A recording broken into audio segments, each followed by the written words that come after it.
A warm welcome to all of you joining around the bonfire. My name is Adam, and I'm joined by my co-hosts, Andy and Logan. We are Hello. so happy to have you guys Hi. here I'm on just this saying hi today. wonderful Wednesday night evening. We hope you enjoy your time around the bonfire. Yeah, enjoy the time. There we go. There's our little intro insert Sure. right there. I figured I get that on there. Good job, man. So Yeah. before we forget, Yeah. I think I got all the main points. Yeah, you got the Yeah. warm welcome. Hey, I did. It's the trademark, I Warm guess. welcome. That is our trademark. Who did you get that from originally, Logan? His name is John Campbell. I believe. Oh, Or let me see. Let me make sure that's his name. Yep. Dr. John Campbell.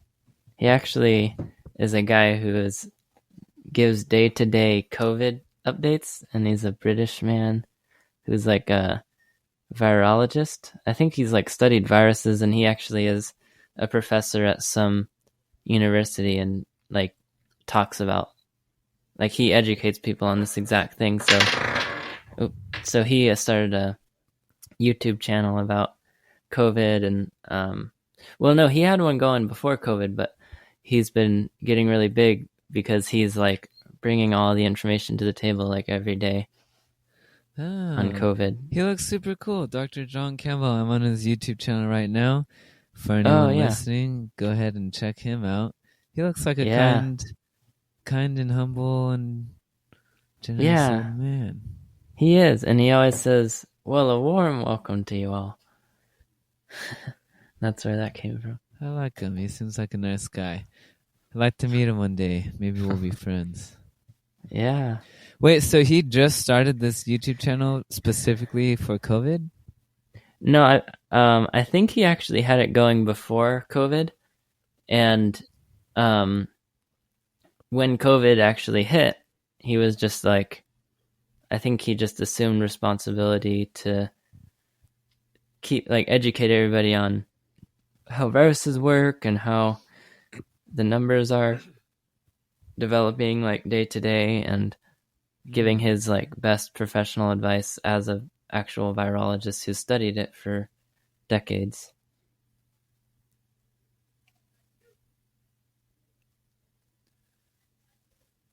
That's pretty cool. He's a retired nurse teacher.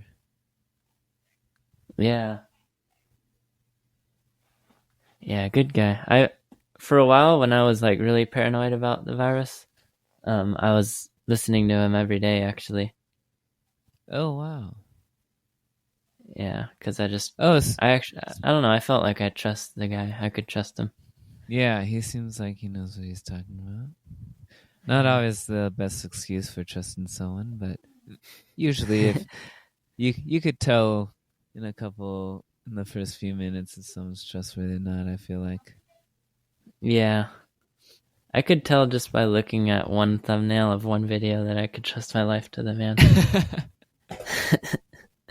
Oh, hey Andy, speaking of teaching, I'm going to be studying for the first CSET subtest. So if you want to do some math with me, just to help me study, or you could test me even, whatever works.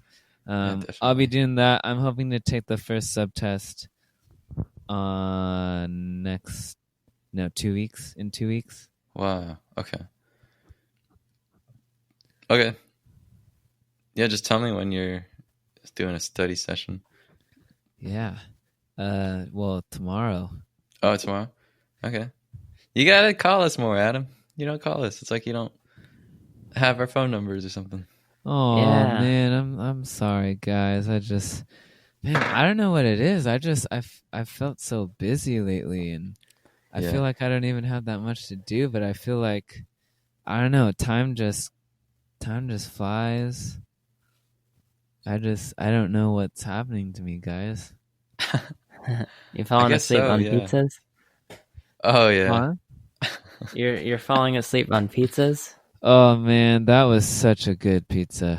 Oh, you liked it? Guys, Logan, thank you so much for that recommendation. That was a big hit, at least for me. Sophia liked it, but I think I was like crazy about it.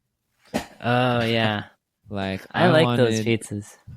Yeah, I want to market his stuff and promote him. I think his pizzas are wonderfully delicious. For anyone Yeah. listening, Andreas, the please best stop pizza. by. Yes, anyone who's listening to this, please stop by Andreas off of Palomar and Vista Way in Vista, California. It is a wonderful pizza place. Very sweet people. Their pizzas are magnificently delicious. I don't care if you're from Chicago. I don't care if you're from New York. Wow. These guys' pizzas are the bomb. Yeah. What about if you're from Italy? Come try some Southern California pizza. Well, Italian, like actual real Italian pizza is very different. Very, very different from American pizza. Like if you went to Italy and ordered a pizza there, you'd be like, why did you give me this? I ordered pizza. You don't even know your own food, man. Yeah. And then, they do the same to us. They come over to America and like, what the heck? This isn't pizza. And actually, I feel bad because Italian pizza has class. So I would feel bad for any native Italian to travel to the U.S. and stop by Little Caesars, grabbing a pepperoni pizza. I mean, that's like, what a dishonor, man. I'm so used to these Americanized chains that I kind of, obviously I know it's different, but I was raised to think like Taco Bell or even El Pollo Loco. Here's what I thought, like Taco Bell was the fake one and then El Pollo Loco was the authentic one. Authentic Mexican food? Yeah. So like I did realize there were different levels to it, but I thought the highest, like the most authentic was like a El Pollo Loco or like a Chipotle. You know? Man. So, I apologize to anyone listening right now thinking to that. Not my fault. They say on their store, authentic Mexican grill or whatever. Yeah. Yeah, but everybody says that. Yeah, you can't trust that. You can't unless it's Dr. John Campbell, you cannot trust. Oh yeah. Those places. Now they're gonna get John Campbell to. Hi, I'm Dr. John Campbell. And yeah, food. And I endorse. I gotta tell you, this food. El Pollo Loco. That's like next video I watch of his. Like everybody's gonna be commenting, "What do you believe in, El Pollo Loco or Taco Bell?" Like no one's gonna be asking about the virus. Man, imagine if we could. Yeah, mobilize a whole audience. It's possible. Yeah. I don't think this podcast would be the way to do it, but yeah. I'm excited for this podcast to grow. I mean, we need to get better first. Yeah, I think the biggest thing is consistency. Like, I'm trying... Because I agree with you, but I think, like, yeah, we just gotta keep it every week. I mean, if we can all keep it up, if we can all comfortably keep that up, if we keep doing that and, like, we keep communicating about things we want to improve on and, like, holding ourselves to that, I think it can grow. And I think now, soon we should start really marketing it or, like, putting it out to people that we know. I remember we actually talked about the idea early on of like, there is a monthly expense to hosting the podcast on a podcast hosting platform. And one of the first goals that we had was like, what if we could get it to be supported by listeners? That would be cool. It's only $7 a month, so that's not the hardest goal. Can we start? Is there a way to start a some type of crowdfund, like a GoFundMe page, or? I think there should be. What, Andy? Don't you think like Patreon maybe? Yeah, Patreon. Yeah, one of those. Like, let's get on one of those and just see what happens with it. Yeah, okay. I mean, I think honestly, I don't know, but I think that these kind of things have to start with your own circles of real people that you know, and then from there it has to branch out. I mean, that's just the path that I'm envisioning, but it could, maybe there's another way. Yeah, we'd have to. All my friends are cheap. Okay, maybe not all of them. Oh, some of them are. I mean, and they know it, but yeah, for me, that's not an option. Yeah.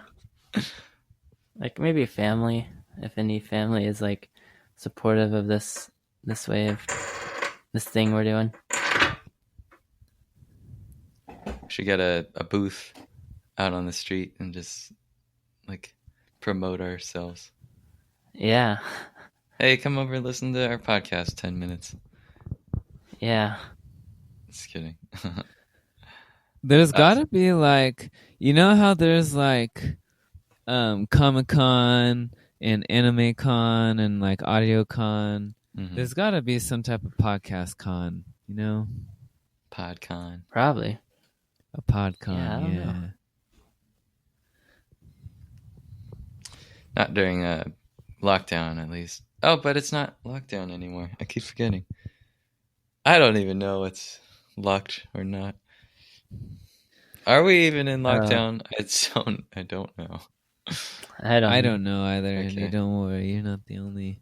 I'm just so lost on what the heck is going on. Yeah. I mean, you go to like the store and people are just walking around like it's nothing. You go to like national parks and there's people walking around having a good time. Yeah, that's true. And no one's wearing masks. Well, some people, but it's like not enough for us to say we're trying to make an effort, in my opinion. Yeah. Yeah, I could see you were having a hard time with that mask situation. The thing is, I thought about it, and wearing the mask, for me, wearing a mask is doing my part. That's like the most I could do in public is do my part. And I can feel like I'm not making coronavirus happen more than it already is. So like that's the most I can do. But it's weird to me that other people don't even want to do that. They don't even want to do their own part. And I'm not saying they should, but it's like, I don't know, does it like bother them at all, or? Yeah, I don't know. Yeah, it is weird because I think there's a lot of factors going on, like with every individual person. That's true. I wish you could know whether you had it. I think, didn't they do it where like you could get tested, and then if you are tested negative, they gave you a sticker, and you are like a healthy person, and you just get privileges. Like you don't have to wear a mask because you're you're healthy. That's how they identify you. But that'd be kind of cool to know. It's like, oh, you're not wearing a mask because you know you don't have a virus. Yeah. Yeah, I saw an interesting photo where I'm not sure how credible it is, but it shows is it called Petri dish or Petri dish? What is it called? Petri dish, I think. Yeah, Petri dish. Petri is how it's pronounced. Yeah. It shows like Petri dishes where someone like sneezes into it in one of them and then coughs into it in another and then sings and then like speaks for like 5 minutes, and it shows the different levels of bacteria that make it into that Petri dish. And then it showed the ones where the person's wearing a mask, and it's actually like it didn't make it in at all. Oh, okay. So it kind of made me feel a little more confident of the ability of a mask to. So the mask in not allowing the virus out of the infected person. So like, right. Yeah. Yeah. Preventing you from giving it to someone else through the mouth. Yeah. Mm-hmm. Are you going to wear a mask now? Everywhere you go? Well, I have been wearing them. I did mess up sometimes in Zion, which I'm sorry for. Like, there were times where okay. It was a little weird because, like, I guess we were in that place where people were often, like, outside hiking and they weren't wearing them.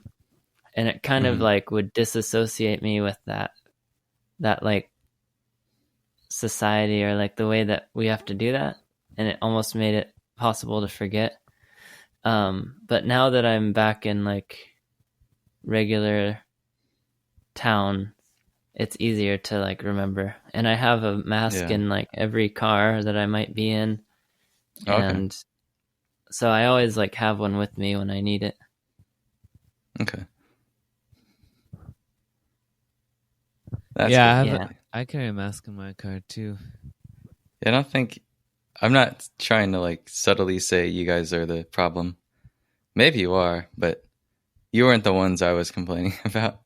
I should make that clear, I guess. Yeah. Oh, yeah. Oh, okay. Yeah. I understand. It's kind of hard to do while you're... Even if we were the ones who were complaining about, I wouldn't have taken offense. Oh, okay. Good to know. Yeah. I feel like you complain about me enough already. I give you enough. Do I really? Grief. Wow. No. I'm just saying I give you enough grief for you to room to complain about me and, like, have you totally be in the right to do so. So. Oh, that's good. That's an unpopular opinion you got there, Adam. I'd say. Oh, well, I'm glad to hear it. Glad to be unpopular. Gotta be with the unpopular kids. Like in school where you got the popular kids. I don't know what I'm saying. No, I hear you. Oh, okay.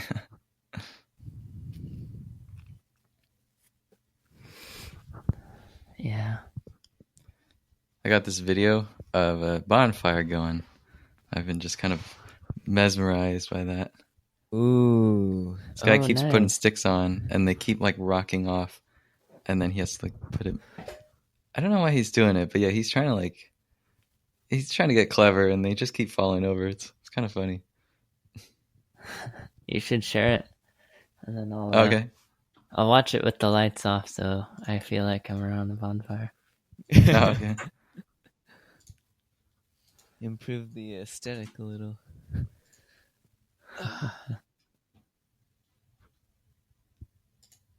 8 hours. Nice. 8 hours, yeah. This guy's managing this fire for 8 hours behind the camera. Wow. Jeez. Or a girl. Cool. Could be a girl.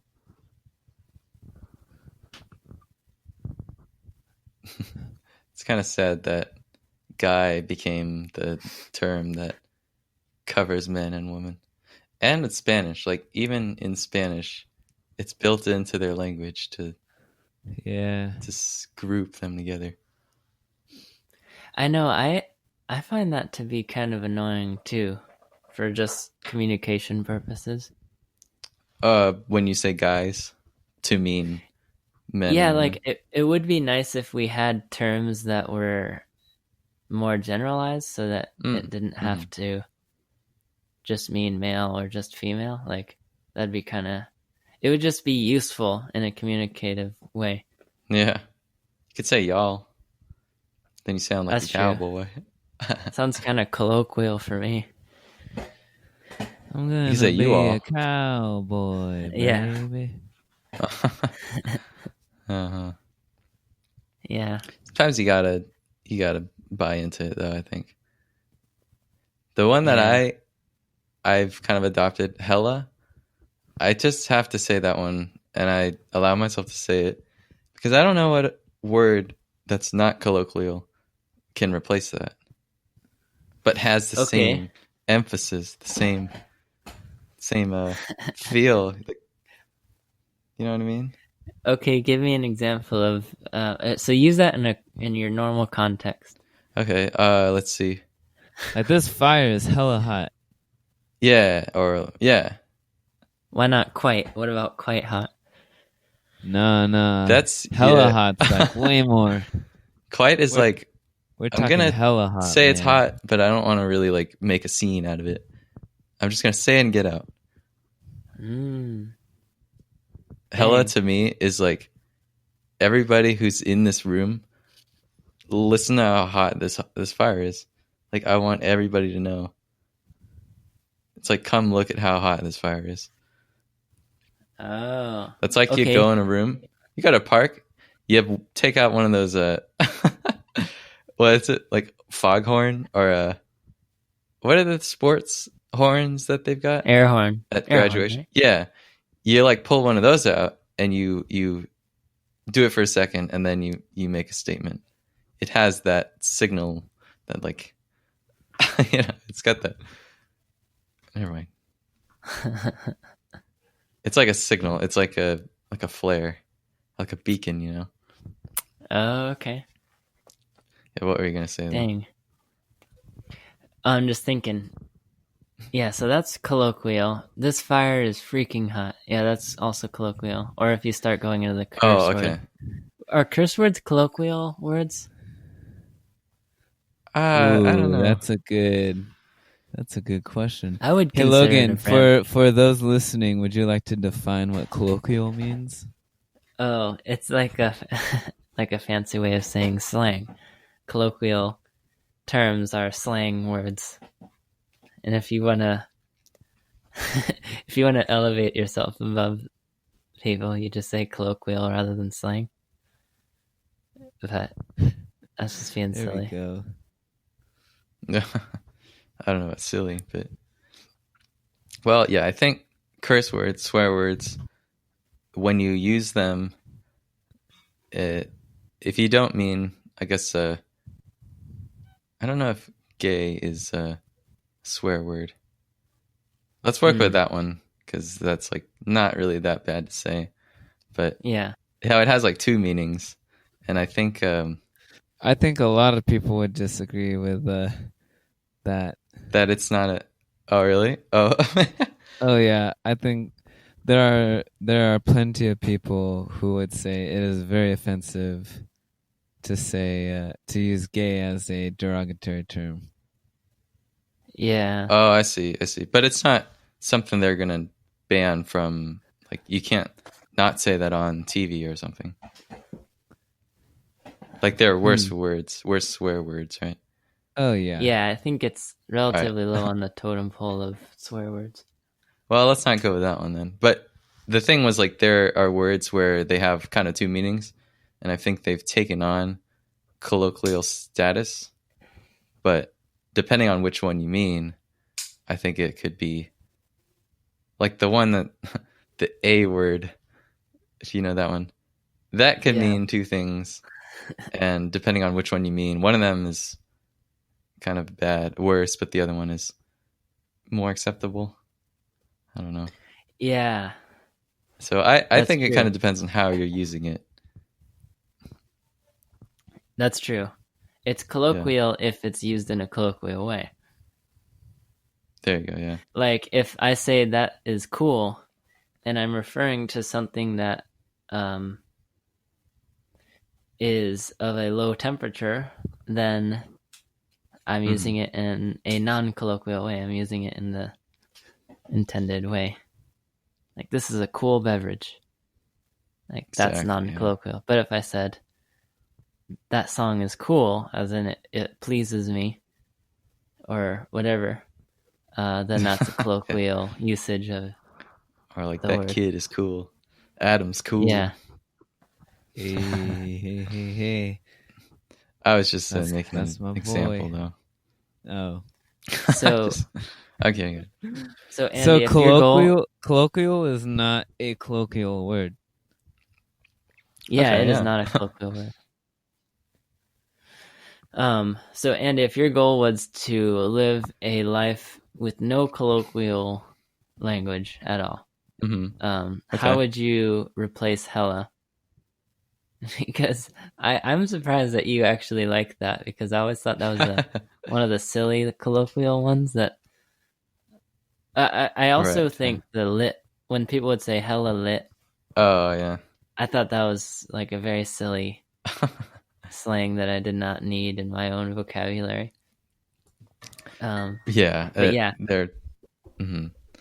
If your goal was complete non-colloquial lifestyle, how would you replace that sentence before the one about the fire is hella lit? Man. Well, I don't think I could. I mean, I could compromise. I might say this fire is extremely hot, or this fire is very or really hot. One of those. Yeah. But still, to me, in my head, I don't feel like I've captured or I've conveyed the exact point that I want to make. Exactly. So it's like a compromise. I think that's why a lot of people justify, or that's why a lot of people say like curse words are like essential. Yeah.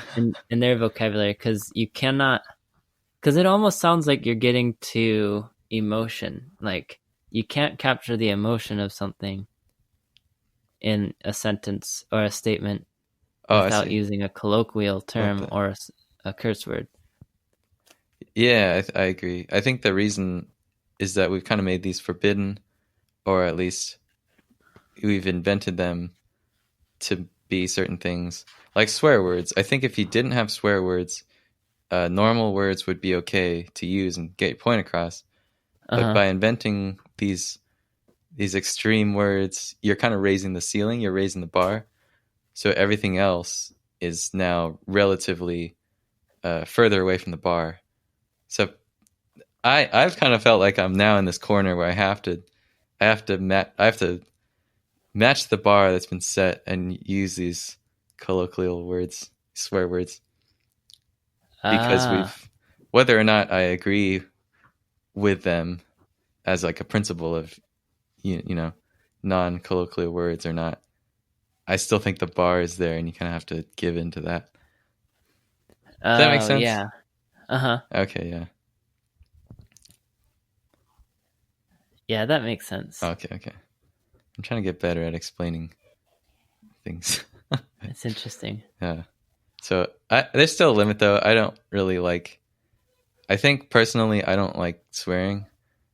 Yeah. Well, overall, I don't want to be someone who's known for that. But sometimes I might need to use one. And I don't think hella is... It's not going to get you fired or anything. Yeah, no, it's not offensive at all, in my opinion. Yeah, that one is... But the other ones, maybe those ones I'm a little more careful about. Yeah. Hey, what is your timestamp of your fire video? I'm at 31 minutes, 21 seconds. Did you start it like at that long ago? I did, yeah. I started from the beginning.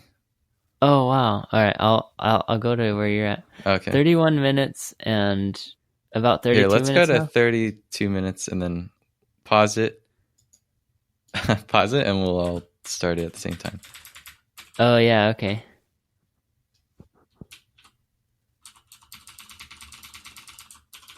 Okay, I'm on the frame beginning at 32 seconds.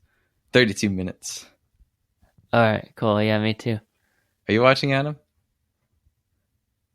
I think Adam he's stepped out for a sec. All right. How about on 0? I'll count down from 3. So 3, 2, 1, 0. Cool. All right, we're watching the same fire. Yeah. For all of you listening, we're gathered around a virtual bonfire. Yeah. Right now. It is called... Kind of cool. It is from Forest of Wing with 70K subscribers currently, and the name of the video is sound and picture of bonfire, often sleeping 8 hours.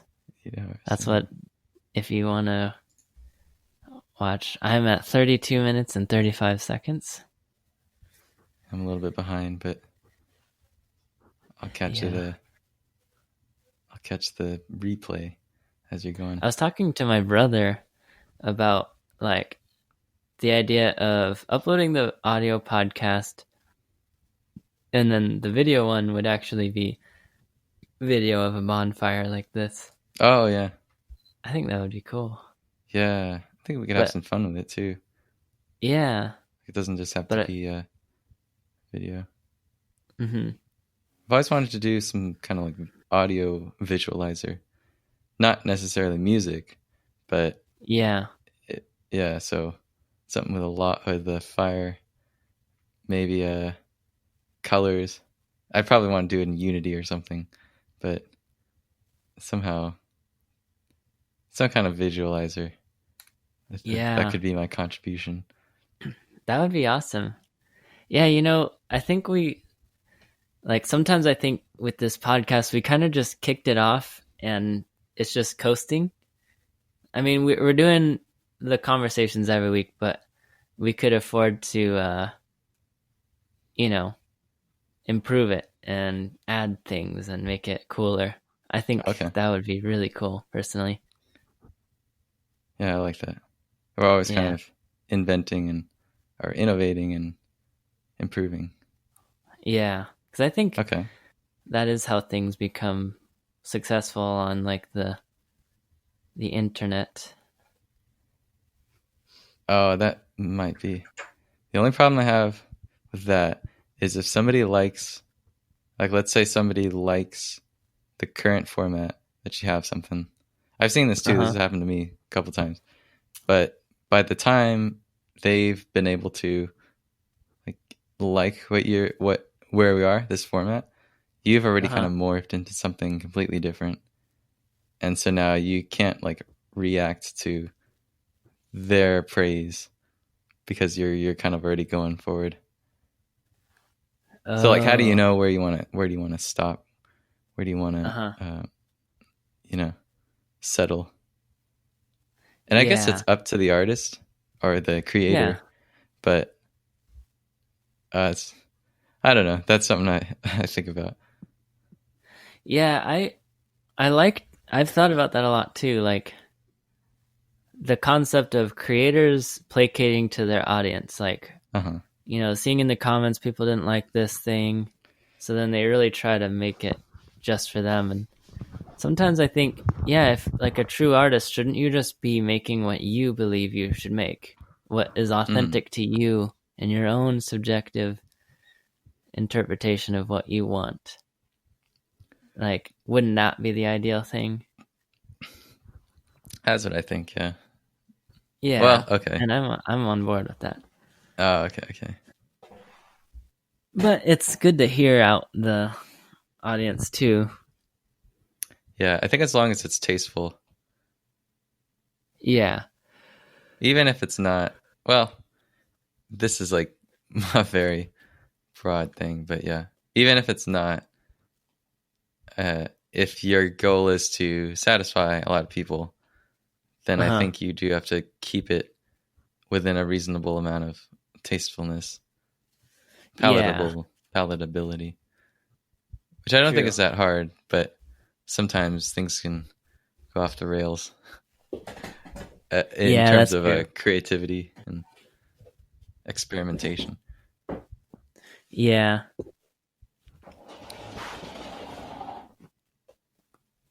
So, I don't know.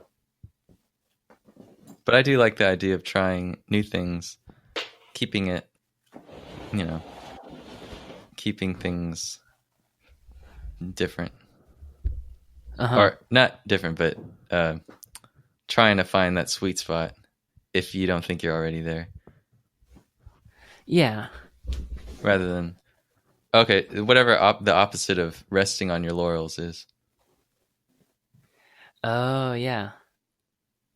So, getting off your laurels. I don't even know what laurels are. Yeah, I don't either. thought that was a name. Yeah, Laurel. Laurel. Hey, Laurel, what's up with you? Yeah, but yeah, I'm definitely at this point. I'm down to create or add more elements to the podcast to make it more fun and interesting. Okay. Yeah. Should do like a motion capture of us three.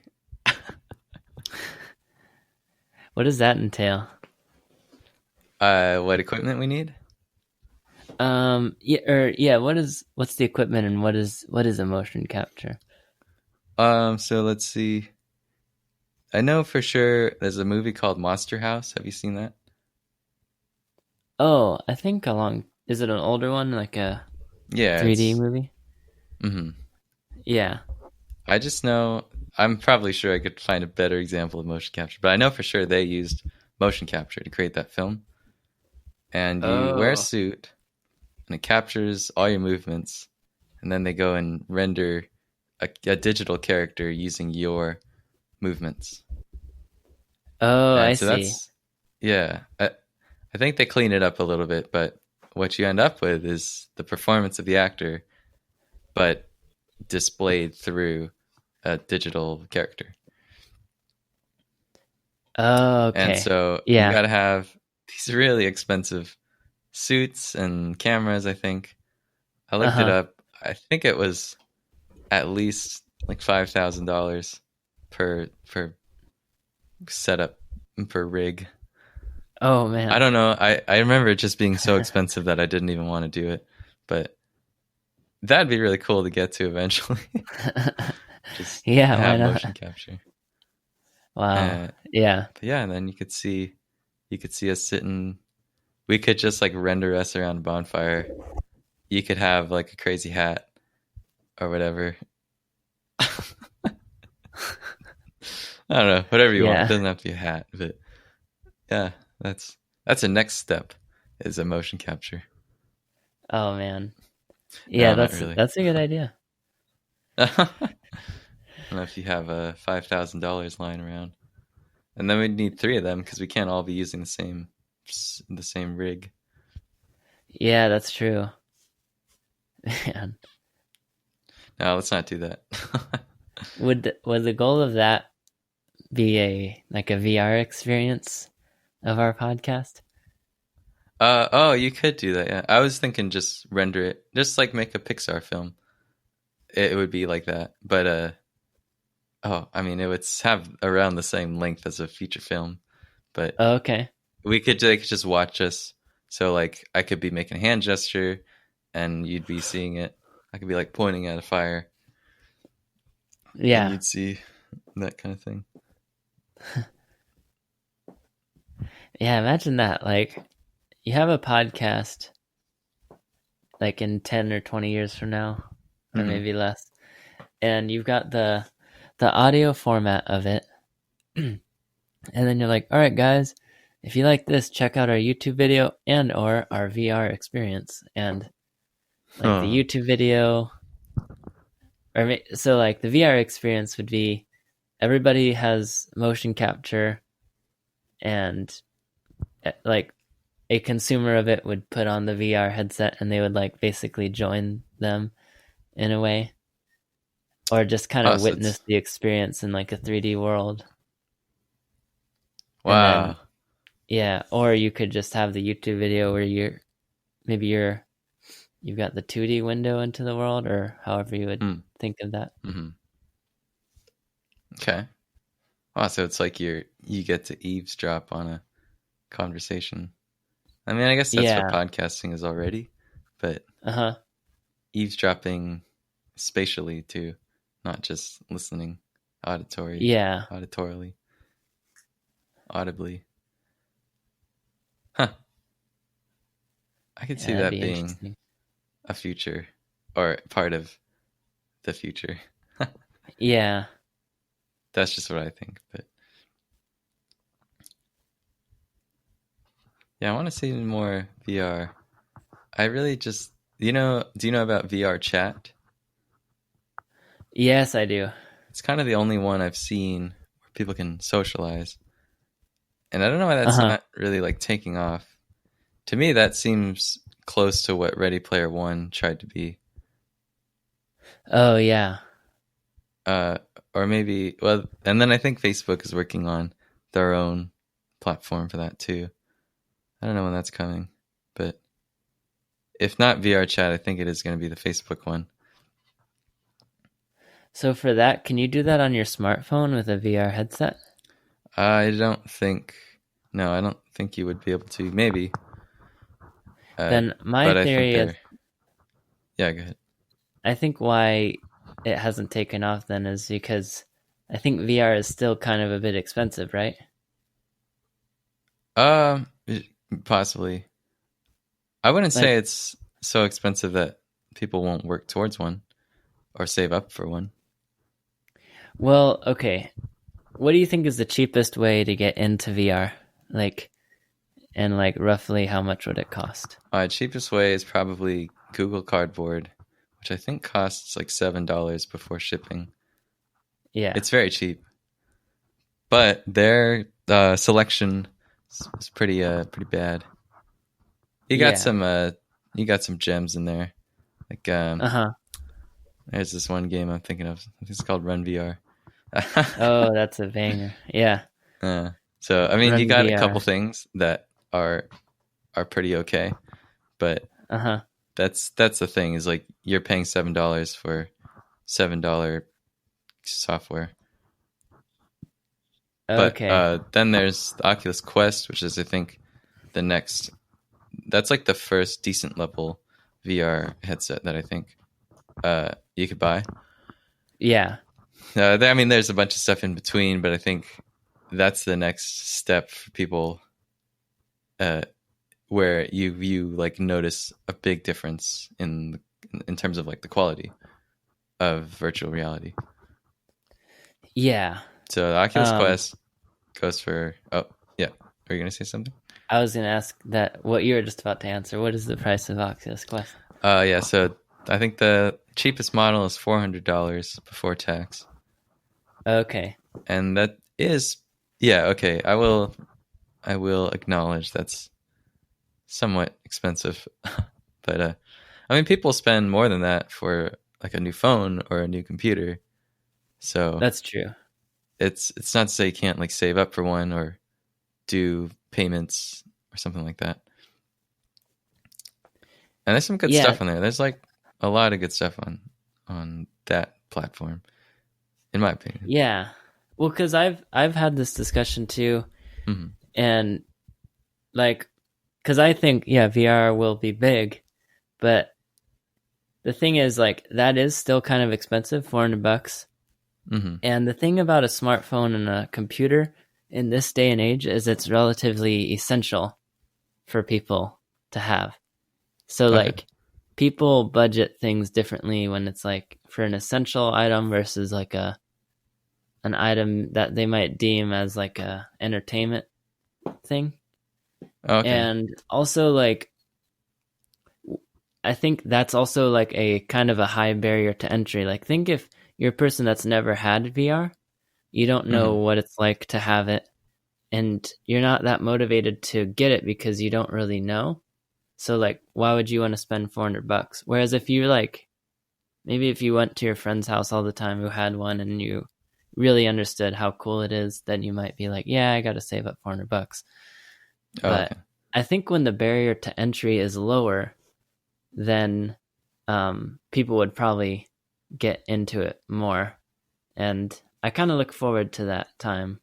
I actually wish that I had one because it's out of my budget too, and there have been so many times where I'm like, man, I wish I could try that like VR experience that I'm hearing about. I see. Like VR chat is actually one of them. Oh yeah, because there are YouTube channels that I've seen that are like dedicated to VR chat.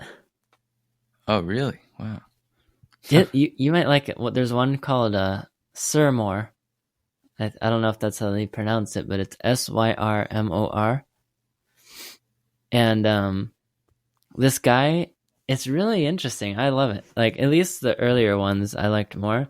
But he goes on VR chat a lot, and he goes and finds other people, and he'll like interview somebody about their like life story, and he gets some really interesting life stories out of people just like in the VR chat world. Yeah. And some of them are very touching, and I think it's a really interesting thing too, because it would be weird for someone who doesn't even know, like, understand video games, because like it might be hard to take seriously, because it's like one of them might be like a giant mushroom that you're talking to, or like you might be talking to like a tiny mouse, because people can be whatever they want to be in that game. Right. They can be whatever avatar they want. Yeah. But yeah, I really liked that YouTube channel, and I think he got really big too. Yeah. Okay, I'll make sure to check him out. I don't think I've seen the good side of VR chat, so that's that my opinion of it isn't the best. Yeah. But I mean, kind of like, do you know the other side of VR chat that I'm thinking of? I don't think so. Oh, okay. It just seems pretty strange. I'll keep it at that. Yeah. Like, a lot of weird memes come out of what goes on in that game. And I've only played it, I think, like twice. So I can't say I have that great of an experience with it. But I'm interested in trying it. Just like, when you played it, was it weird to like approach a group of people? Because I imagine it's almost like approaching a group of people in the real world, where it's like you don't know anyone. In what sense? Of the word weird? Like, imagine you're in a high school quad, and you're in high school, and there's all these people hanging out in different spots, and you just go and approach like a group that you don't know at all. Oh, like, I see. Is that what it's like to play VR chat? A little bit, but you do feel like you have a little bit of like armor, anonymity armor. Yeah. It's like you're kind of more confident to walk up to a group like that. One thing that was weird for me though was I still had a sense of personal space in like a video game, in a VR setting. So when people would like come up to you too close, it would be like you can feel them. I didn't like that. That part was kind of weird, but you just maintain a good distance and I think it's fine. Dang, that's weird. But it's weird. Like that, yeah, you take that into the game with you if you have personal space feelings. Yeah. At least for me, I did. Not like problems or issues, but it's like it doesn't go away just because you're in a virtual setting. Wow. That's what I think. But yeah, you got to try it. I do have a couple of VR systems, so I could let you use one or borrow one, possibly. Oh man, I would be very down, actually.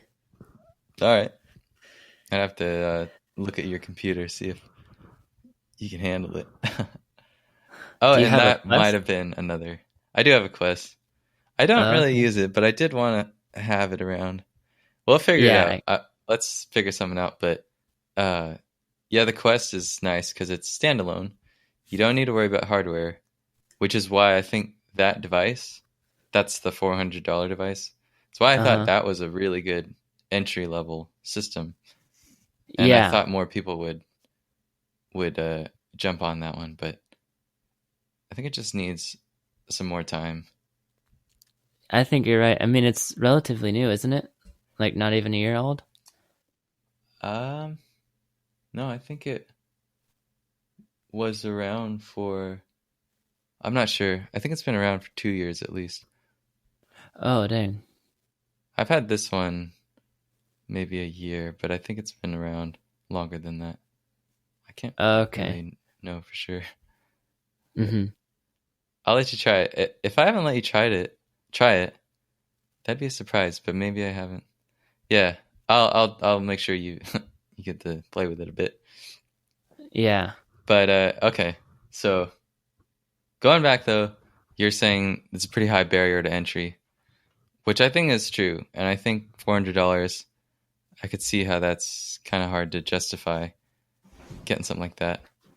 But I do think if you $7 is that's, I think most people can afford to buy a $7 item, right? That's true. Yeah. Okay, and I think everyone has a smartphone these days, or enough people who are like potential VR gamers will have a smartphone.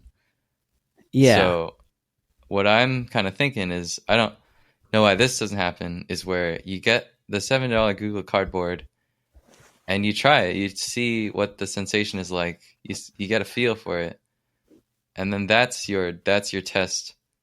That's like, instead of going and buying a $400 Quest, you get the $7 Google thing, get an idea for it. You know it's going to be, only 10% of a Quest experience, but you still get an idea of it.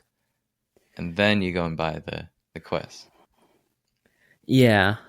Well, I mean, a Google Cardboard is the same thing as just a normal phone VR headset, right? Like I've had like the plastic one. Yeah, that's true. Yeah.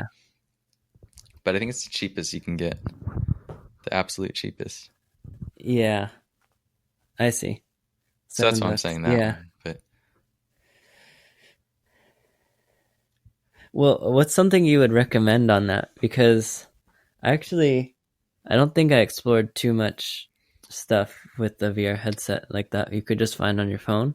Okay. Because for those listening, a VR headset like the Google Cardboard or like just a plastic one that they make is just a simple device where you put your phone into it and then it has like eye holes for you to look into. And then if you have a certain app for your phone, it splits the phone screen, giving you two perspectives for each eye. And then you can kind of have a VR experience with the gyroscopic ability of phones, right, Andy? Yeah, that's a good way to put it. Okay. So yeah. They do this thing where each eye gets a slightly different angle when they render like the game, for example. So it creates the illusion of three dimensions. It kind of, it uses some properties with your eyes where they match up the picture, but that's where the 3D comes from, is two different. I'm saying this just because I don't know if, I think everyone kind of knows what VR is nowadays. I don't know if I need to explain this, but in case people are thinking, I don't want to be just looking at this thing right up in my face. You actually, your eyes don't think you're looking at a flat screen on your face. It just accepts it as a 3D scene. So, well, maybe I'm explaining that because I don't know if there are people who think that, and that's a barrier in their head. But your eyes, you just gotta trust me. But your eyes will know that it's not just a flat panel in front of your face. Yeah, true. Okay. So, having said that, you're asking what experiences can I recommend on mobile? Yeah, on that platform, yeah. Well, I guess I'll take this opportunity to plug a game called Run VR. It's actually only available on Android, but if you do have an Android, go get Run VR. It's free. It's I don't know. It's weird because that is okay. I'll stop hiding it because I know we've kind of like hid it in the past, but that's a game that I've developed. So I'm the main developer for that game, and I developed it because I wanted to see a game that was in VR on Android that is more than just like watching something happen.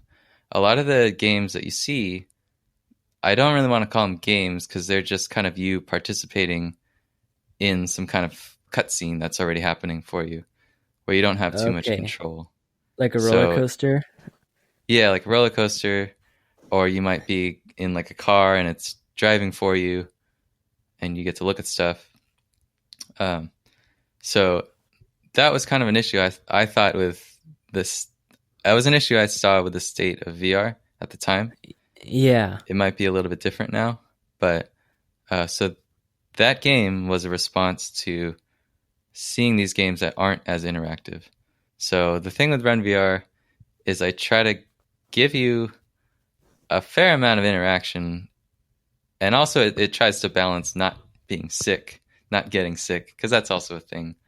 But hopefully, I think it's interactive enough and not as like disorienting, where you could still enjoy it and still feel like you're playing a game rather than just watching like a roller coaster, for example.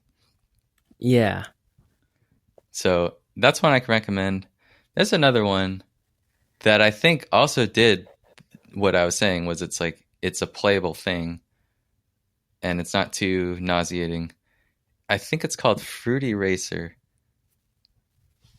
Oh, okay.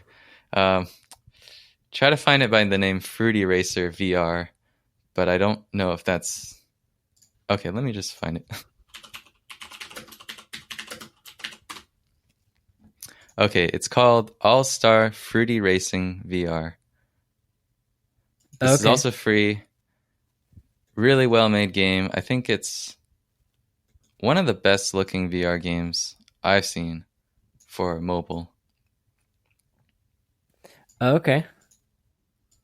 Fruity Racer. Wow, wait, what was it called? Game. It's called All-Star Fruit Racing VR. Oh, okay.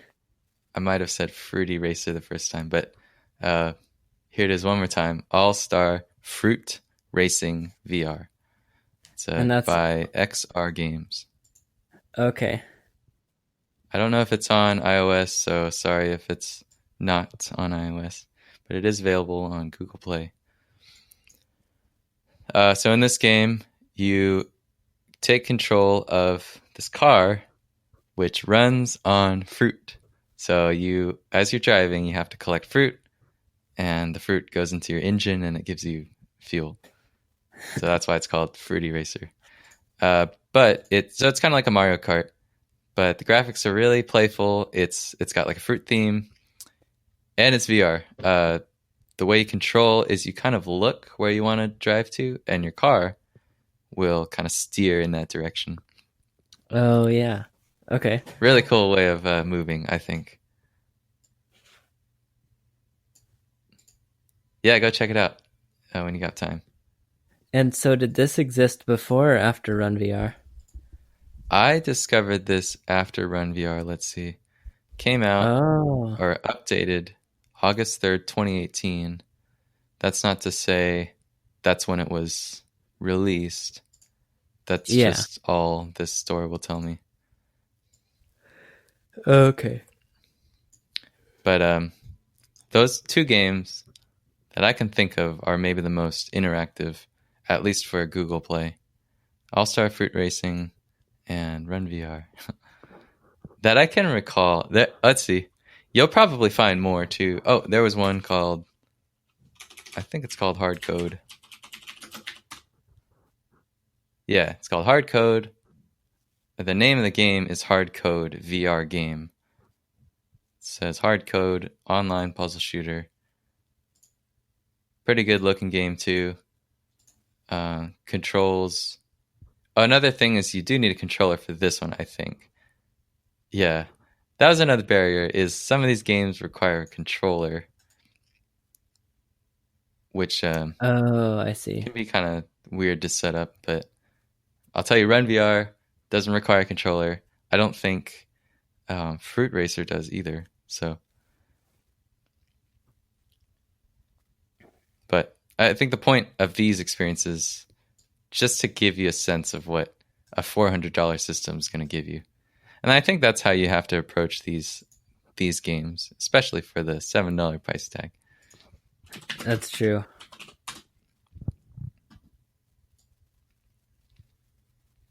Anyway, I think I'm done plugging my game.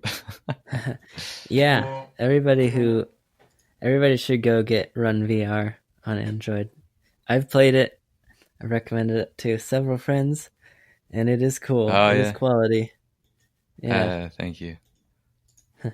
But I was thinking, what's that? Very proud of it, and I always like to hear when people enjoy it. Yeah. And people who don't enjoy it, I want to hear that too, which I get quite a bit of on the review page. I was actually interested in what you said when we were on a recent trip, and okay.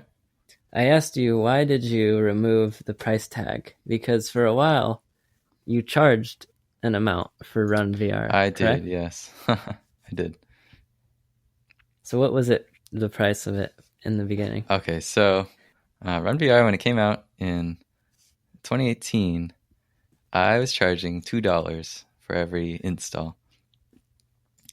And I think I got about 3 buys. I got maybe like 5 purchases, but then you can refund the game. As long as you request a refund before 48 hours, you can get all your money back as a consumer. So a lot of people would actually do that, and that's okay because at least they've played my game is how I thought of it. But so I think like the first month I got 3 permanent purchases. So that's $6. That was exciting for me because I mean I've never made a game before this, so that was kind of cool. But it kind of hurt because it was like, I'm sure there are people who want to play this, but can't justify spending $2. Even though $2 isn't in my head that much, it's enough for someone to just pass by and not give it a try. Yeah. Right. So that's something that I kind of thought about. It would I would still stick to the $2 price tag because I thought maybe it's just, first month that can't be, you can't just get everyone buying a game that came out in a month who's from a developer no one knows. So that was the thing. But what I learned was you can actually put your game on sale. These platforms usually allow you to do sales. I don't remember what I did the first sale, but I think the first sale I halved the price, so it was $1. You could download the game for $1, and I maybe picked up a few other downloads through that sale, but still a lot of refunds, a lot of returns. So that wasn't too. I guess it wasn't. It didn't help me get momentum or anything from a sale that So finally, the second sale, I think it was the second, I'm not sure, but one of these times where I did another sale, I made it free. So you could download the game for free. I think it was like a week you can download the game for free. And I did that. And what was really cool was I just got so many downloads by just making the game free.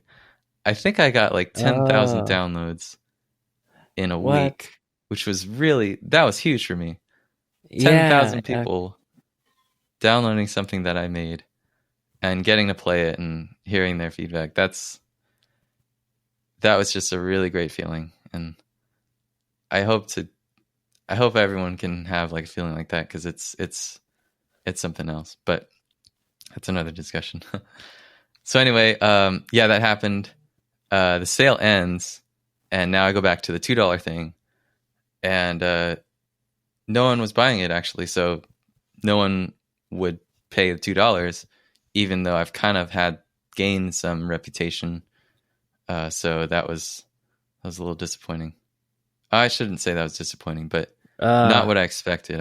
I could say, because in my head I thought once I get exposure, that's going to open the door to people being more open to pay for it. But that didn't happen.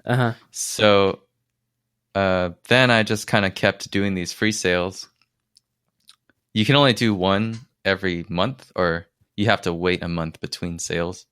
So after that first one, which is really successful, I had to wait another month to do another one.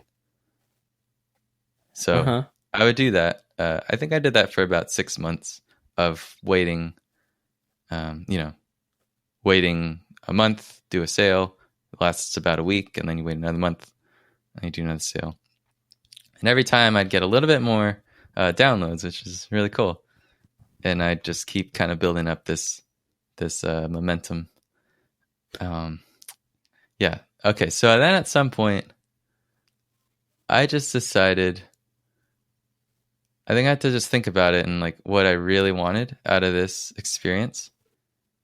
And it just came down to me wanting as many people as I can to see this thing that I made, to see this game, this experience that I made for the world.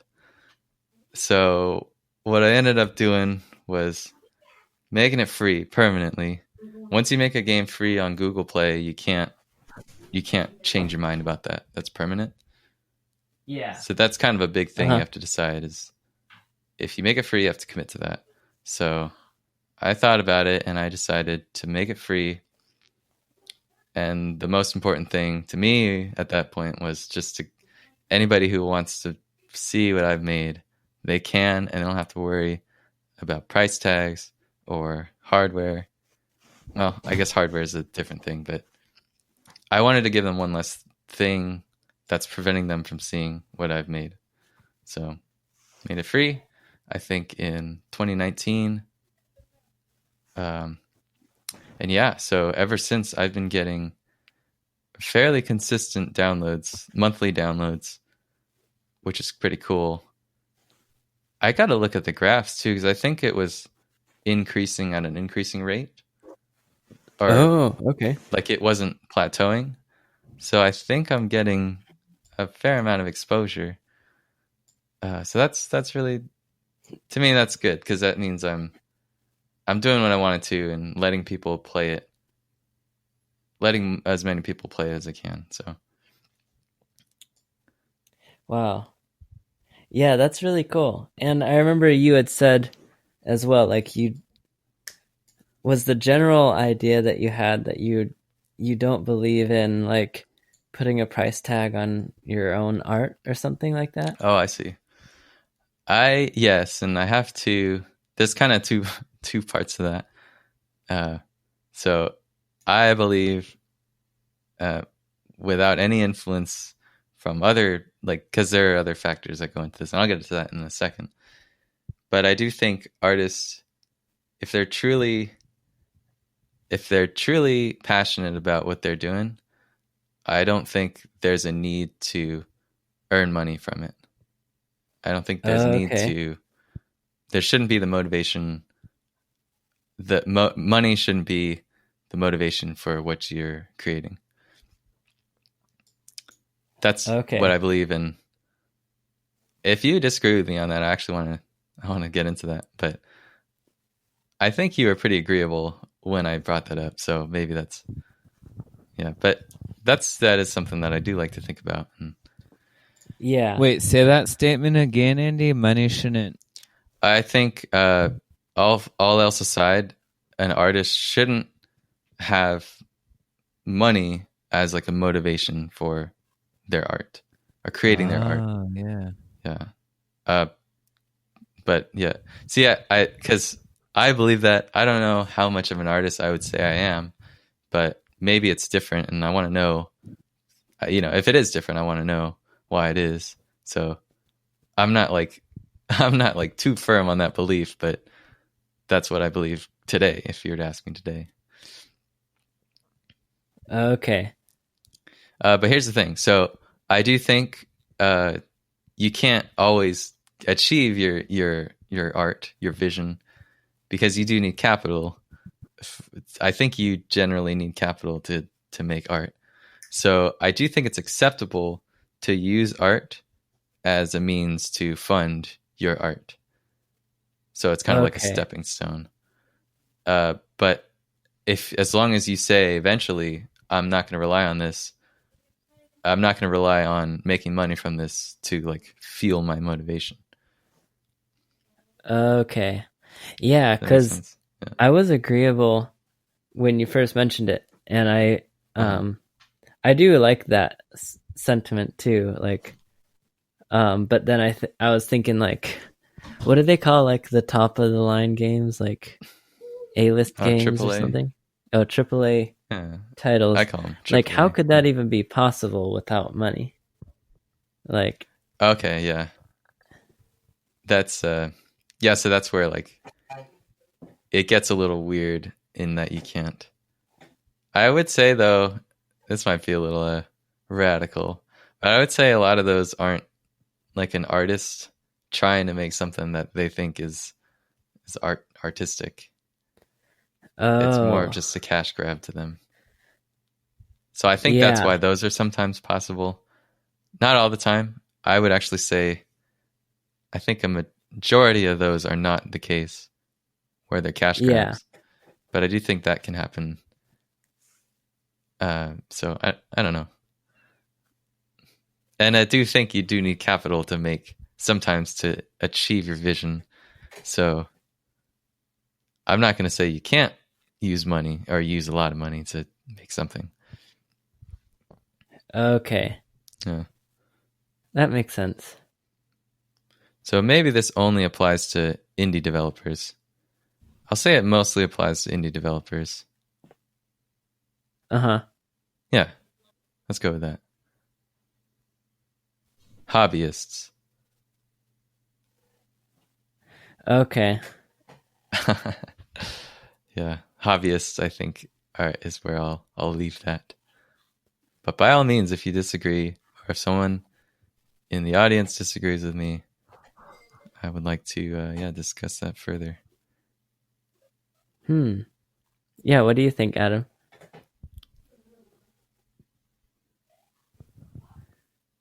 You there, Adam? I'm sorry. Can you repeat the question? What do you think of Andy's premise? Yeah. About hobbyists? I don't know, actually. I might not. I don't think I want to put hobbyists in there. I might just put any artist.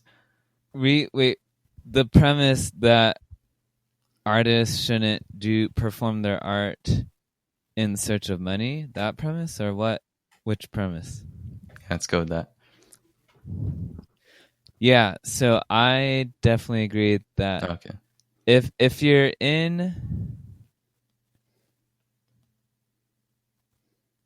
into any form of creating something, whether you draw or you paint or you're a musician, you sculpt, even like I would even say like computer programmers could be artists, mathematicians could be artists, and I think for many activities there is like an artistic side to it as well as a technical side to things. And I think the art lies in where the creativity comes in. And that's something that I guess for all human beings, like we enjoy just aesthetically pleasing and beautiful art in our creations, and I think it's human nature to just want to share that with everyone. There's a quote that I'm about to butcher because I can't remember who said it and what the exact words are, but it was something along the lines of nothing. Hold on, let me collect my thoughts. Something along the lines of one is not fully satisfied with their creation or discovery until they share it with someone else. And I can't remember who said that. But ever since I heard that, I was like, oh my gosh, that is so true. And just, I could even give you an example of like toddlers. When a little kid sees something amazing, like you take them to the zoo, or you take them to, let's stick with the zoo, and they see like a seal balancing a ball on its nose, and that child is going to go bananas. They're going to love that. but their excitement isn't going to be fully satisfied until they get to say like, "Mommy, mommy," or "Daddy, daddy, look at that," and share what they've discovered to someone else. And I think that's the joy of being a parent also, is things, that seems like such a mundane, like, oh yeah, that's a seal balancing its ball in snows. And as a parent, you have to pretend to be excited, like, oh my gosh, that's like the coolest thing in the world. And it's, I'm sorry, it's not, but like, just, it's like the joy of the parent to share that experience with their child, of sharing that excitement with them and being like, oh my gosh, like, honey, baby, that's so cool, that's awesome. And but like, you see that type of innocence in little children, like they want to share just new discoveries that they see, and it's exciting. And I just don't think satisfaction is fully realized until you get to explicitly share that experience with someone else. And yeah, you're not fully satisfied until you get to tell someone about it. And so I think just naturally, like, art needs to be shared. Like, we just have an inner desire, one, to express ourselves, and then two, to also make that expression known to others and share that and help get other people excited about it as well. And I think just specifically, that's like my general answer. But when you apply it to art, I could take that same concept to art in any field of work, whether it's the field of mathematics or computer science or film, music, drawing, animation, sculpturing, architect. Like, you are never satisfied until you get to share that creation with someone else. I like that. That makes a lot of sense. Yeah, I like that too. I like that, except it worries me that artists are selfish, or maybe I guess selfish. I don't know what do you mean. reason. What do you mean by artists are selfish? Well, just having to show like show offs, I guess. Okay. Like having the need to show, which I think, because I agree with you. I as a creator, I want to show people, like, if I don't show someone something, it almost kind of feels like a waste of that time. With a little asterisk next to that. That's not always true, but generally I want to show someone what I have. But then you think about, why do you want to do that? Why do you have that need? And I don't know. I might just have to say that's a little bit of a healthy sign of selfishness or show-offiness. Yeah. I wouldn't say it's selfish to want to have a natural desire to show your work to people. Like, I think it's human nature. Like I said earlier, like when we create something or when we discover something, we want to share that excitement that we feel upon that new discovery or upon that new creation with someone else. And I don't think that's selfish to do. I think it would be more selfish, in my opinion, to keep it hidden. You want to share those things. You want to allow others that experience and the opportunity to get excited as well. And I don't think selfishness is the right word. It's kind of, but I know what you mean, like that kind of pig-headedness or that arrogance that comes with show-offs. And but I think that's a mentality issue, a mindset issue, not a selfishness issue. I think you could show off your work in a loving way when you have the right mentality and you have the right mindset. Like, there's definitely a right way to show off your work and a wrong way to show off your work. Okay. So if you're showing off your work to say, hey, I'm showing this off and I'm better than you because of this. Oh yeah. This shows that I'm better than you and you're a mere mortal. You're nothing, you insignificant piece of, whatever. And or are you showing off in a way that's like, hey, I'm excited about this work that I just completed, that I just accomplished, and I want to share this excitement with you and show you. And I think it excites people if you do it in that way too, even if they know nothing about what you're doing. For example, when you create stuff on Unity, when you're programming, like I know you've like tried to teach me how Unity works, and you showed me a couple of things, and I'm comfortable with the program, but obviously I'm not up to speed on your capabilities. And so when you program something through Unity, I'm not really fully understanding everything you do, but I get super excited when you show me, and I love when you get excited about what you create, I get excited about what you create, and it's so much fun when you get to showcase your work. And it's I like knowing like what your current projects are and what you're up to, and what like the newest game you're making or the new challenge you're having with programming. And, like even though I have really no idea what's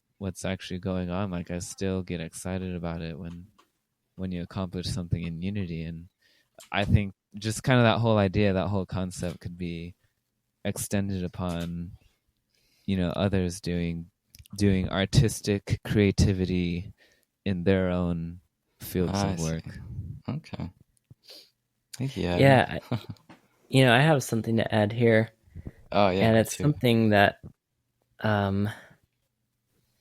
it was actually a lot for me to deal with back when it was becoming a thing. And I think it's like right in line with what you guys are talking about right here. And it has to do with this idea that, like I'm a musician and I have been going down this path for a while. And I guess, it would be like in a few years ago when I would be doing like orchestral stuff. I'd realize like people weren't, not a whole lot of people were interested in going to those kind of things. But it would mean a lot to me, like if a friend or people that I knew actually came to the show so that I could like share this thing with them that I've been working on for like months, rather than just to a crowd of people that I don't know. But the crowd does like matter. Sorry. Yeah, like the crowd does matter. Like even if it is people I don't know, like I am happy to share it with them as well. But I'd always tell myself like, classical stuff isn't really what people are interested in, and I get that. It's okay.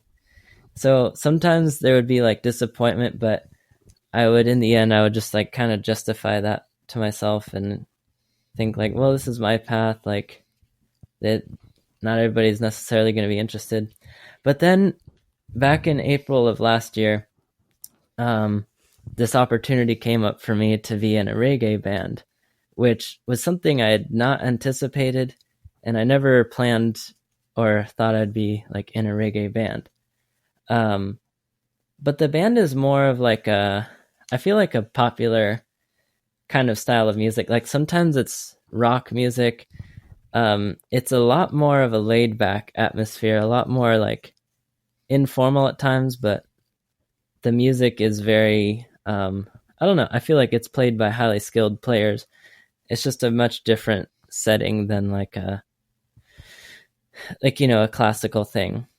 And I actually went through a phase during that time where, I was finally like really excited. Like, okay, now I'm in a place where I think a lot more people would be interested in this because it's not like classical, I think a lot of people are turned off by classical, but I don't think they'd be turned off by this. I think a lot more people would want to come. And I went through a phase where I realized that still a lot of people weren't really interested in showing up. Whoa. And like I had certain friends where they'd be like, I'm just not really into reggae. And for a time, like that actually hurt me. Like I have to be honest, like it would really hurt me when people would say like, oh, I'm just not interested. And I'm trying to think about like, yeah, like why did that hurt? Like, does it have to do with like what you guys are talking about? Like you're working on art or like your art and like you finally have something that's more worth showing. It's more like, I don't know, meant for like that kind of audience. And then you still don't have that thing or you don't have that interest.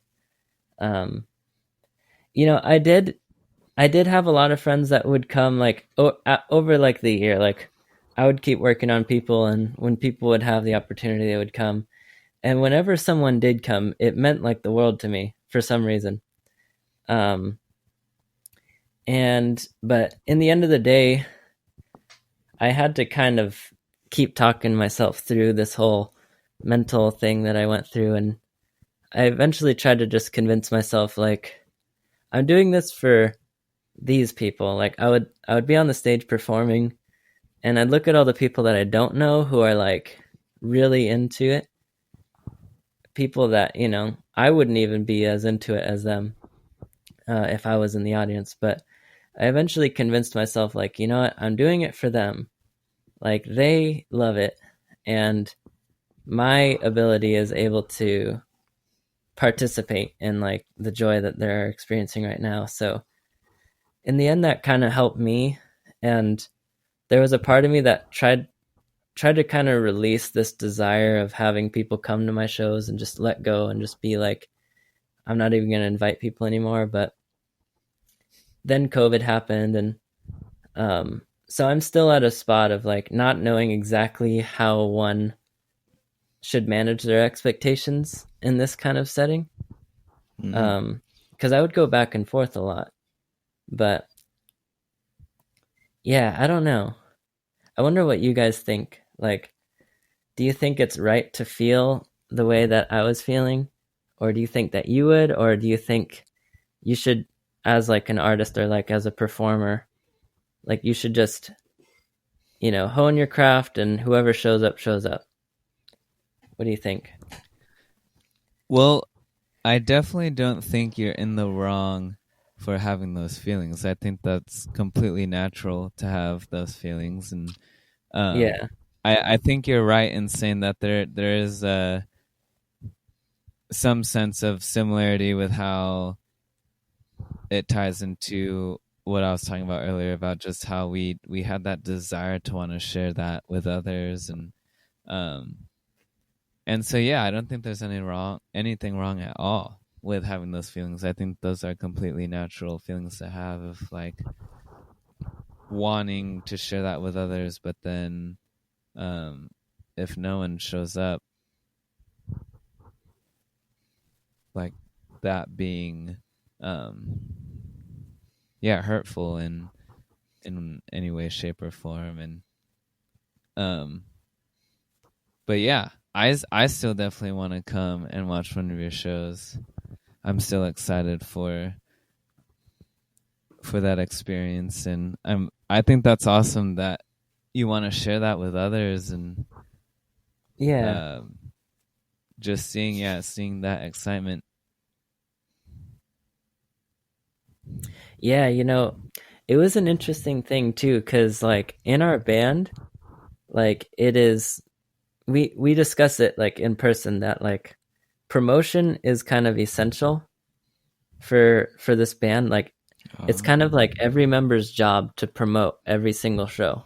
Okay. So on social media, for example, like at least there.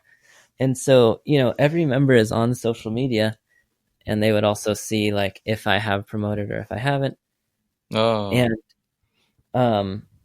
so I didn't feel like that was too much to ask of them because they're all putting in so much. So I thought, yeah, the least I can do is, is promote every show on social media. So I can do that. That's not very hard. I mean, they give me like they always send me like a file of like a well done poster that you can share like digitally.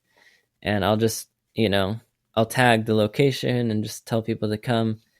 But for me, it would actually be hard because of the, like, sometimes just the lack of any kind of excitement for it. Like, I would share it and then it would be revealed to me that like not a lot of people are interested in this thing. Whereas if I wasn't promoting it, I wouldn't have to deal with that. And I don't know. That was just like another struggle. Well, what? Could you clarify what you mean by that? By what exactly? So you would promote it, and then it was kind of met with uninterest, disinterest. What were you saying? Yeah, like at least on the social media platforms. So they would respond or like retweet. I don't know if that's the word.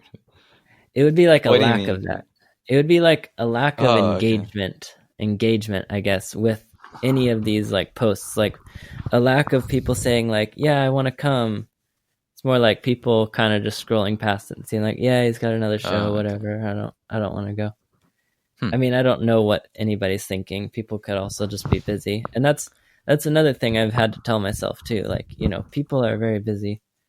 But yeah, it's still kind of hard to like be putting a lot into something and be really excited about some show that like everybody's gearing up for like, I might have these dates like 2 or 3 months ahead of time. And in my mind, I'm thinking like, one show that's not very far away and you have 3 months notice, like you could probably make it, right? Like, I mean, I try to also not be entitled to, having somebody come, but these kind of feelings they're just hard to shake sometimes when you give that. And then like you ask somebody if they're coming and they're like, oh man, oh man, I had something come up. And it's like, 3 months. But also people aren't always like super organized. But yeah, like I feel like a big question that would hit me like along on that topic would just be like, what is it all for? Like that's something that started hitting my mind like in the orchestra days too, which I'm like still in orchestra, but like before reggae, because I just in my mind I considered reggae shows maybe are more exciting to anybody, but way back then too, it's like, what is it all for? If I'm like practicing and I'm dedicating this amount of my life to music and still nobody that I know even cares. And I mean, that's not the whole truth. Like there's a couple people that care, but like sometimes I would think that though. And so I just think like ideally for myself as an artist, like I'm not 100% certain of this yet, but maybe I have to in some sense just be doing it for me in times like that. Oh, okay. That's just something that I was like kind of getting at. It's like, should you be doing it just for yourself? Because maybe if you're expecting others to actually care, then maybe you're going down the wrong path. I have some thoughts on that actually. Yeah. So what are your first thoughts? First I want to say I think it's you getting a little bit disappointed or frustrated, whatever we want to call that, when someone doesn't come. I don't think it's like selfishness. To me, it's like you're just wanting your friends to be more excited about what you want. Like it's not a unhealthy thing. It's like you're kind of saying, hey, look at this thing that I think is cool, that I think you would also think is cool. Yeah. Which is very like, and I don't mean this in a bad way. I'm saying like childish way of thinking. In like a child sees like a bug and they're like, whoa, this bug's cool, I want to show people. Like, they don't do that because they're proud they found a bug or anything. It's like they really just want to spread excitement and investment or interest in something. I think kids are I've been on this thing where I think like, you know how they always say like adults have a lot of wisdom to teach kids. I think it's also true that kids have a lot to teach in the way they behave. Kids have a lot to teach adults, but that's another thing. For sure. Oh yeah, okay. Yeah, I think kids have so much to teach adults, and kids are perfect subjects for that kind of thing because they don't keep things to themselves the way that adults do. Because there's a certain age we reach in our adolescent years or our pre-adolescent years where we just something happens in our brain where we're like, oh shoot, I don't want to do this, or I don't want to say that because I don't want others to judge me, or I don't want others to think of me in this way. And then so the rest of the game of life becomes acting a certain way and saying the right things so that people perceive you to be the person that you want to be rather than the person you are. Whereas children don't have that part of their brain developed yet. And so they just say whatever comes to their mind, and they just do whatever they want to do before they think about it. And it's quite a beautiful thing. My little cousin, he's 10 years old now. But man, just getting to watch him grow up, he will say the funniest things and do the silliest stuff, and I love that about kids, is that they're not hindered by anything, and they won't keep to themselves if they don't know like how to be embarrassed. Yeah. I mean, I know that like I know that it's possible for kids to be embarrassed because I have memories from when I was very young and when I was a child, and I've felt times of embarrassment. So I'm not saying that kids are without embarrassment, but they are a lot less hindered than is hindered the right word? They are a lot like they keep to themselves a lot less than adults for sure do. And I guess I just think that's such a special thing. I think there's a lot to learn about human behavior in general from kids. Yes. Yeah. Yeah. It's definitely. like you've heard of tabula rasa. Yeah. That's kind of the concept. Rasa. Which I think is Latin for blank slate. Yeah, clean slate. Clean slate, okay.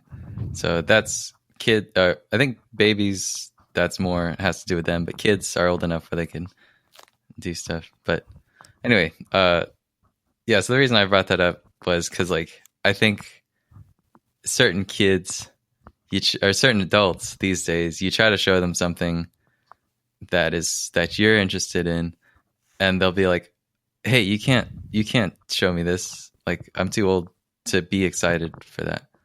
Like it's somewhere that they won't allow themselves to be interested in it. So I think that's kind of part of it. And I don't think you have to feel like you're doing anything wrong. I think it's part of them. They think they're not allowed to show an interest in it.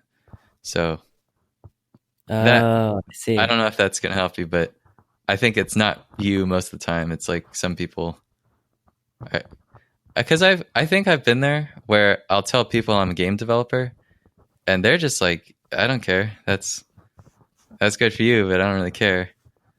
And I don't really. Yeah. I don't know. I like to know what people do on their hobbies, but I think something about people these days don't like to know. I don't know. Anyway, but then the other thing I was going to say was I think you might want to focus on the people that are at your show that you didn't have to tell them to be there. So, I mean, in other words, these are the strangers that are there. But those are people who they actually went out of their way to find your show or find reggae shows in the area. And I would guess because they're passionate about the scene, so they want to go and see it. They don't need someone to motivate them because they're the ones that are they're their own like motivation to be there. So I think those are maybe the people you want to be thinking about, and maybe like befriending eventually. And And I don't know, maybe they'll end up being some really close friends and go to all your shows. And now they're the kind of ones they're the friends to go to your shows. If that makes sense. Yeah. Which checks the box of inviting friends to shows who you know are interested. Yeah. So I don't know how easy that is to befriend your audience, but I don't know. Sounds like you do that sometimes. Know. Like, how would I? Yeah, I'm wondering that too. Like, how would I go about like making new friends with these people? Mm-hmm.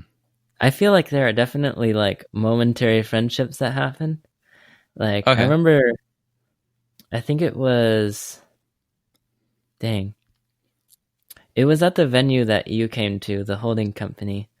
Oh, yeah. I don't know if it was the show that you came to or another one, but I remember there was this one guy who made me very happy. Like, and I was on stage, and he really liked me and the sax player. Like, he just liked the horn element of the band, and he was like getting really drunk too, and he was just like right in the front of the audience, and he was just like rooting us on every single time we would play, and like he would kind of like mimic us and be like, yeah, do that. And I remember like do that. Talking to him. Yeah. Like I remember like talking to him a little bit like after the show too, and being like, yeah, have a great night. Thanks so much for your support. And I remember his energy like really transferred to me in that performance and made me very happy. And yeah, in that way I do very much appreciate those people, and I think that's something that within the last year I have been kind of learning to do better too, is kind of like what you're saying, like appreciate more what you do have than like what you don't. And I think it is very true that I sometimes fixate on what I don't have, like who isn't there. Like sometimes I would have like 10 people say they're gonna come, and they would like commit, and I would feel so excited. And when I had like a few people come, I'd be really happy. But then the minute I realized like, oh man, that like those few people didn't come, like I would be sad, and I would be fixating on that. And it's like, there is some kind of problem there. I think maybe you're right. Maybe it like is natural to feel that, but I think, yeah, you should probably fixate on what you do have and appreciate that. There you go. Yeah, I think see if you can do that more, because I'll give you a little personal anecdote. But that guy in the front row is telling you to do the thing, getting real excited. Like, he's way better of an audience member than I could ever be at a reggae show. Yeah, at being a reggae audience member, like I don't think I could do something like that. And I would feel bad being in a place like that and not getting into it as much as him, or even kind of like getting into it the way he does. So that's maybe like a case where even if I were to come, you know, it's like maybe it's better off that I don't go and not like try to fake it. You know what I mean? Oh, yeah. I still like going though. I think the time I went, I was just maybe not in the best mood or in the best time. But if I go again, I think I just like seeing live music for maybe different reasons than the guy in the front row was. Yeah. So I still want to go. But if you're looking for people who are really passionate about the music and the scene, I think maybe it's not I'll say it's not me, at least. It might not be me, you know. Yeah. No, I get that. So, I totally understand that. all right. Yeah, no, that's like one of the moments I've had like on stage too. Like just that epiphany of like looking at friends that are there and they're not enjoying it. Mm-hmm. And I'm happy they're there, and I'm not disappointed in them as a friend that they're not enjoying it, like, at all. Like, I totally, if I was on the other side, I probably would be in the same way of like, I'm not dancing, I'm not smiling, I'm just kind of there because I'm supporting my friend. But like, yeah. And that's kind of where I had that epiphany. Like, who am I doing this for? Am I doing this for my friends who don't like this and they have to go out of their way to come here just to support me? Or am I doing this for that guy who's like, yeah, trombone, do it? Like, yeah, maybe I should be doing it for that guy, and like, and not expect my friends to be something they're not. And that's totally okay. Okay. Yeah, if you're at peace with that thought, then I think that's Well, I'll say, because I might be getting this from like Taoism or something, but I think if you can do it for yourself, for your fulfillment, then that's maybe like just baseline. That would be just what the safe place to start. And then anything after that, like friends being there or guys in the front row telling you to do the thing, that's all like luxury at that point. But you don't want to expect that. Yeah. Yeah, so, that's true. That gets into like selfishness a little bit, but I think it's just managing expectations. And they're pretty low expectations, so I think it'll be very easy to fulfill or surpass expectations most of the time. Yeah. But with so maybe that's how I would handle that situation if I can. I know it's not as easy as just saying this is who I'm doing it for now and forever, but yeah, so hope that helps. Yeah, no, I appreciate that for sure. Oh, okay. Yeah. As with a lot of these things too, I don't know if you, tell me if you guys have this thing too, but like once you hit, we've kind of just like come to somewhat of a resolution or a conclusion on that. Right?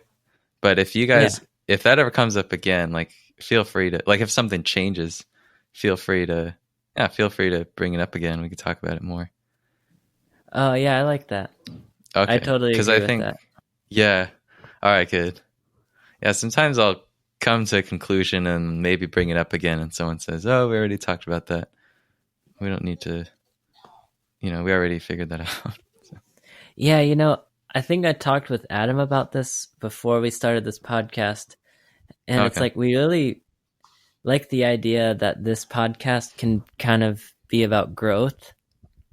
Like, if people like listen to us from the beginning, it'd be kind of cool to imagine that we're all growing as we're like doing this podcast, and we're not claiming to be perfect or anything, and we admit our flaws, and we can come back to things more than once and revise them and even say, I think I was wrong when I mentioned this like a year ago.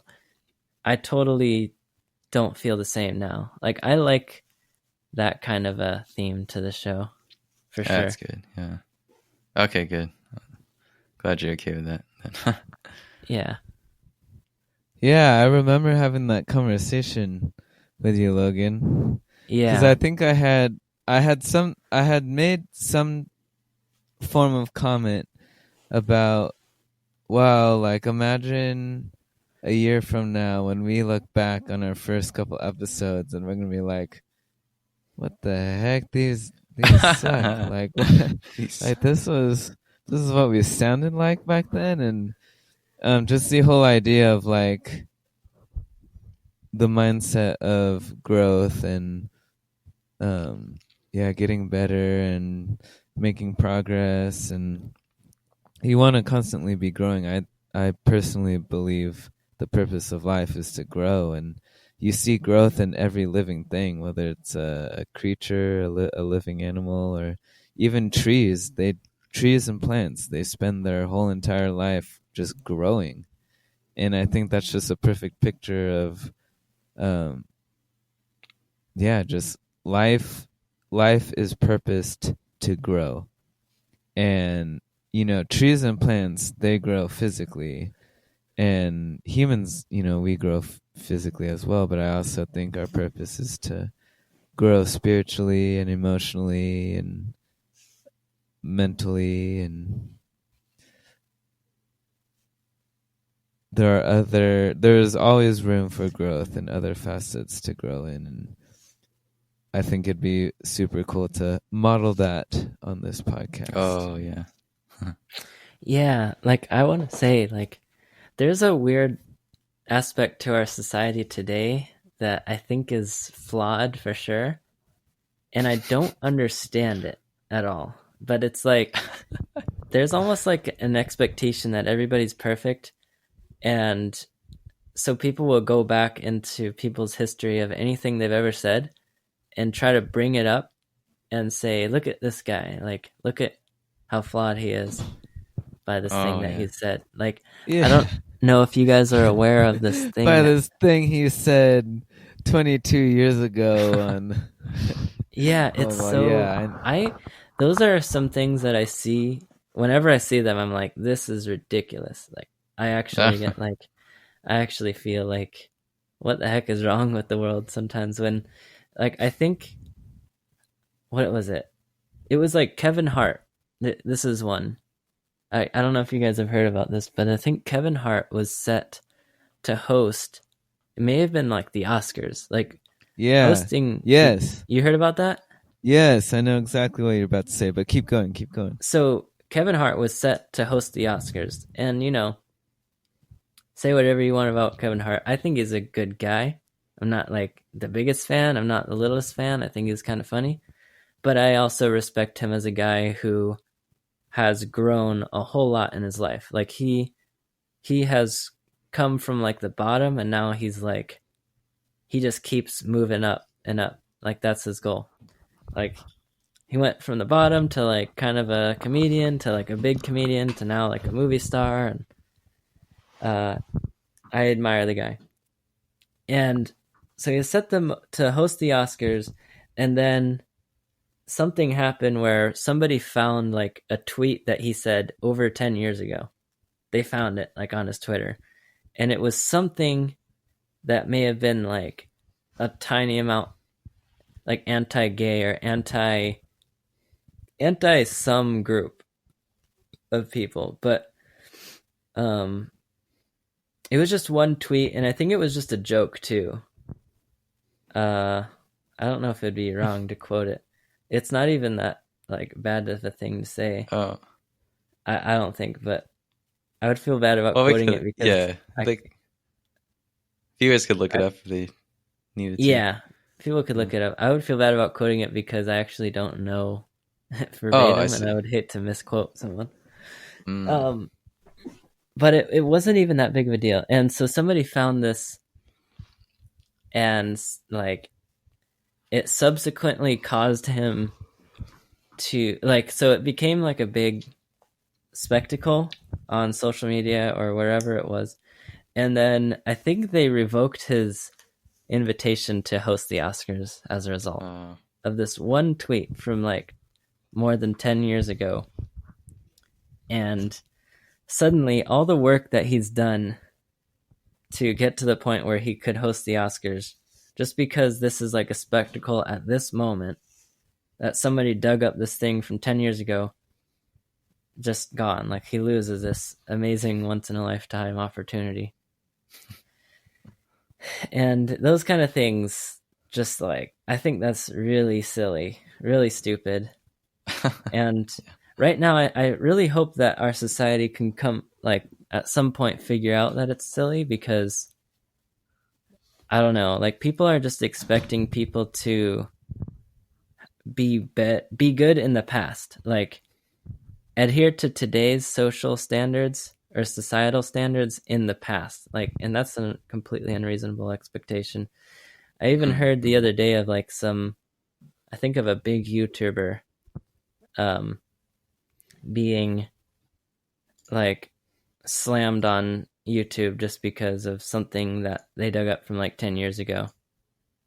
And it's suddenly relevant today because of a lot of like stuff that's going on in the world today. So that like that's why it was dug up, but I don't know. I think it's kind of messed up for sure. Yeah, I think so too.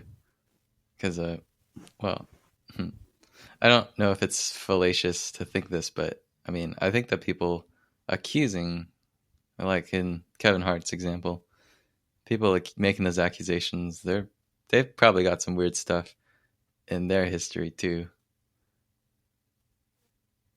Yeah. So I mean, I don't know if because I think anyone who has social media is going to have questionable stuff.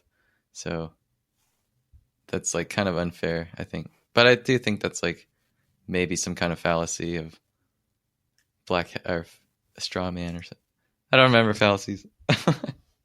Oh, yeah. To be like turning it on them.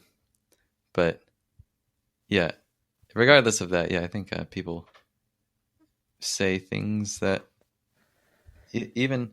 So do you think you were saying like people in the past making mistakes in the past, right? That's kind of your thing. Yeah. Do you think that's also true for people who make mistakes or make certain remarks, like the day it happens? Do you think that that's different, or are you kind of limiting this to things that people say in the past? Well, I'm specifically thinking of past remarks. Okay. But I think I also believe that things that are said like today can also be blown out of proportion. Like because people would take one fragment of something someone said out of context and suddenly this person is being like canceled everywhere. Yeah. And I also find that ridiculous. Mm-hmm. But I was particularly talking about the past because there are certain societal things that are like today like frowned upon that weren't like 10 years ago. Oh, like, yeah. Okay. You know, certain humor was more acceptable 10 years ago. But like, you know, I personally kind of think that people have become more fragile in the last 10 years. And so like suddenly today, the more fragile people think, oh, that humor is not really acceptable anymore. And I don't even count myself in that group. But like, because of that, they have to like cry about it and whine about it and then say like, oh yeah, this guy said something 10 years ago and it makes me sad today. So, you know, because I actually went and sought after something that would bother me. I'm like, that's the kind of life that this person lives, is like, they just want to go find things that upset them and then bring, you know, make it. Yeah, that's true. You would have to go all the way back. Yeah. Oh my gosh. It's like, you know what? Today, my goal is to dislike Kevin Hart. That's like what they do. So I'm gonna go find a reason to dislike him and then tell everybody about it. Yeah. I really want to like meet someone who is like that. To me, they're like Bigfoot. Like I don't know anyone who is that upset about stuff people say. Oh my gosh. I have been saying that, Andy, for so long. Yeah. I always question, people always say you can't say that because it might offend someone. Uh-huh. And for me, I'm like, well, does it offend you? Oh yeah. 'Cause if not, does it offend the person next to you? And if not them, well, then how about the person across the street? Is it offending them? Can you give me someone who it's offending? Can you please point someone out specifically that it's offending? And I would love to have a conversation with the person that you say that I'm offending. But yeah, I just, people always kind of throw around, oh, don't say that because it might be offensive. But who? To who? Yeah, to what imaginary person is being offended. But I think they'll say, I don't know what they're going to say. I don't want to even like try to defend. I was going to try to like play devil's advocate, but I don't even want to try. One of my favorite quotes that Jordan Peterson says is, in order to think openly, one has to risk being offensive. Okay. And I thought that was just gold. Yeah. Like, you can't just use, oh, it might be offensive to someone as a way to shut down others' thoughts and opinions. Yeah. Like, give me the specific person you think I'm offending, and I'll talk to them instead. Thank you very much. I think most times they're just like, that's not offensive. I don't care. You could say that. That is true. Yeah. I've met so many people where I'm like, oh my gosh, I did not mean to say that. That was like, wait, like I should not have said that. I'm so sorry. And they're like, oh no, dude, I joke about that all the time. No problem. Like, I called someone that the other day. Yeah. Yeah, exactly. And you're like, oh, well, awesome. Like, thanks for having grace. I know we already had an episode where I had a whole basically gave a whole lecture on grace and mercy, but I still believe, I think people need more grace for each other. And like, if I say something that's offensive, I'm not meaning it to cut your heart open. Yeah. Like, maybe I'm just used to a different set of words than that person is used to, or I don't know, just like show others grace. And they like, people always get defensive, like, you don't know me, you don't know who I am, you don't know me. I'm like, yeah, you're right, I don't know you, so don't get offended by the things I say, because I don't know what your thoughts are. Like, you don't need to get defensive. Yeah. Just be open about what you believe and speak freely. I think it's a little bit, I don't know, inferior. I don't want to say inferior, but I think people like Jordan Peterson, who have a lot in their mind, they just want to get their thoughts out there. And occasionally they'll say things that people might find offensive, but that's like not the point of what he's talking about. But people get fixated on it, and then now it's like you're like limiting progress because you're stuck on something that you're offended by, and that's not even the point of what you're trying to do. Yeah. Does that make sense? I don't know. No, that makes sense. Okay, yeah. So I try not to get stuck on, I don't like getting caught up on things that could potentially be offensive but are not like the point of what the conversation is. Yeah, exactly. Yeah, things like that are pretty silly, I think.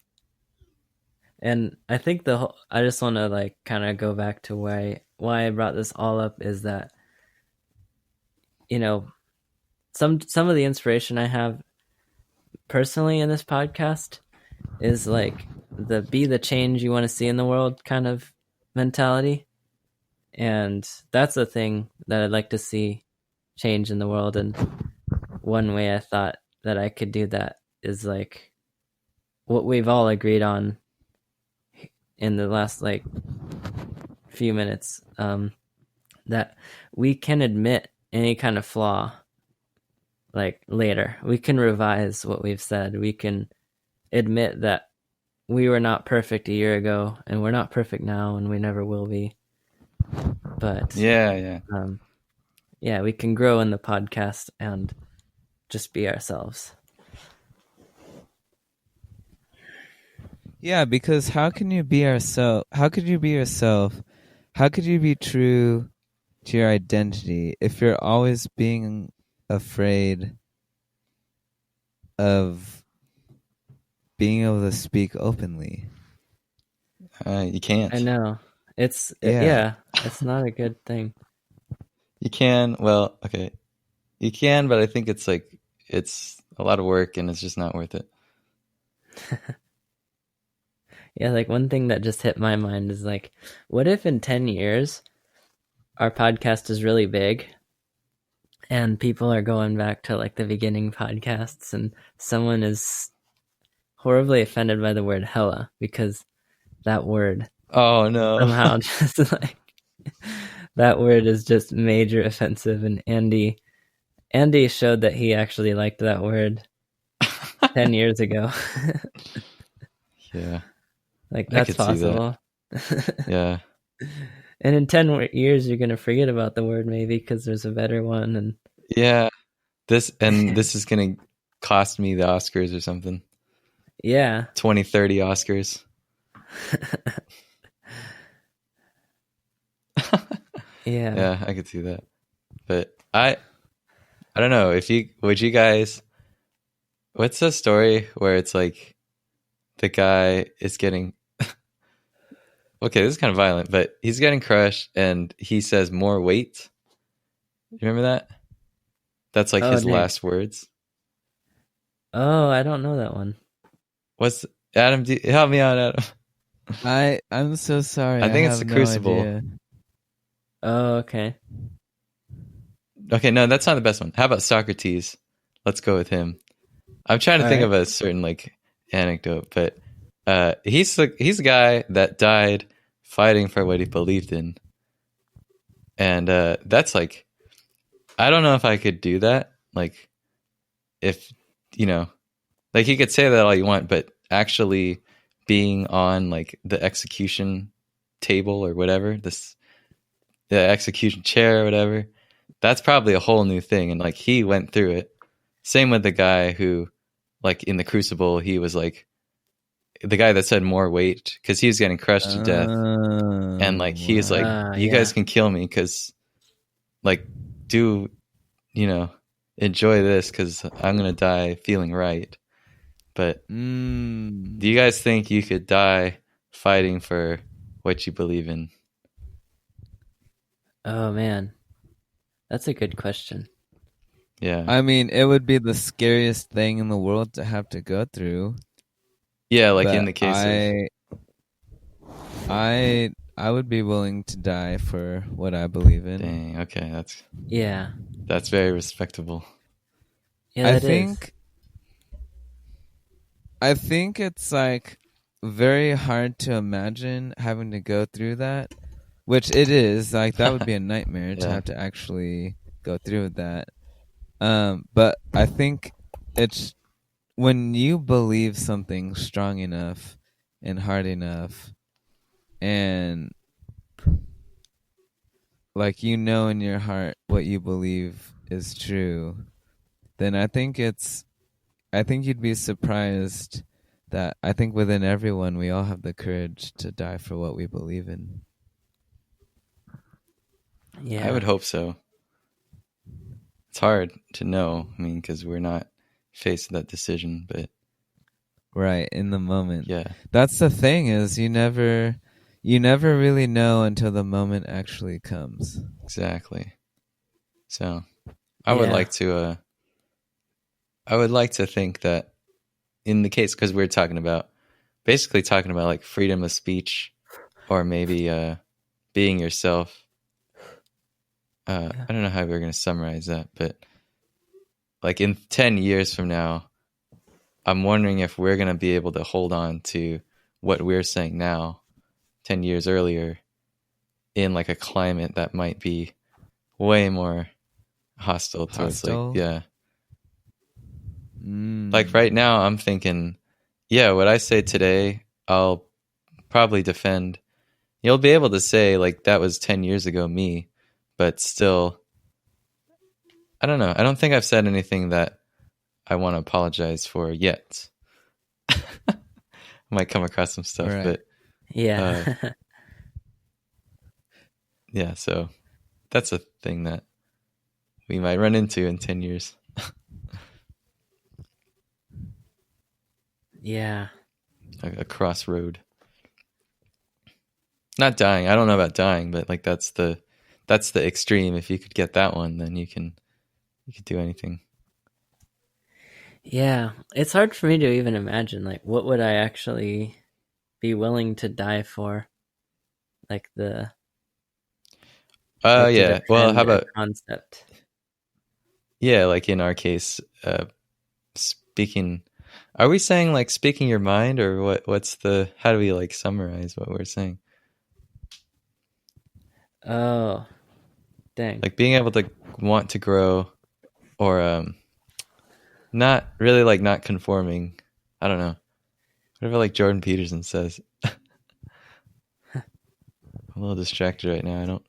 I can't remember what we said. Well, it's like, Well, the Jordan Peterson quote that I said was, in order to think openly, one has to risk being offensive.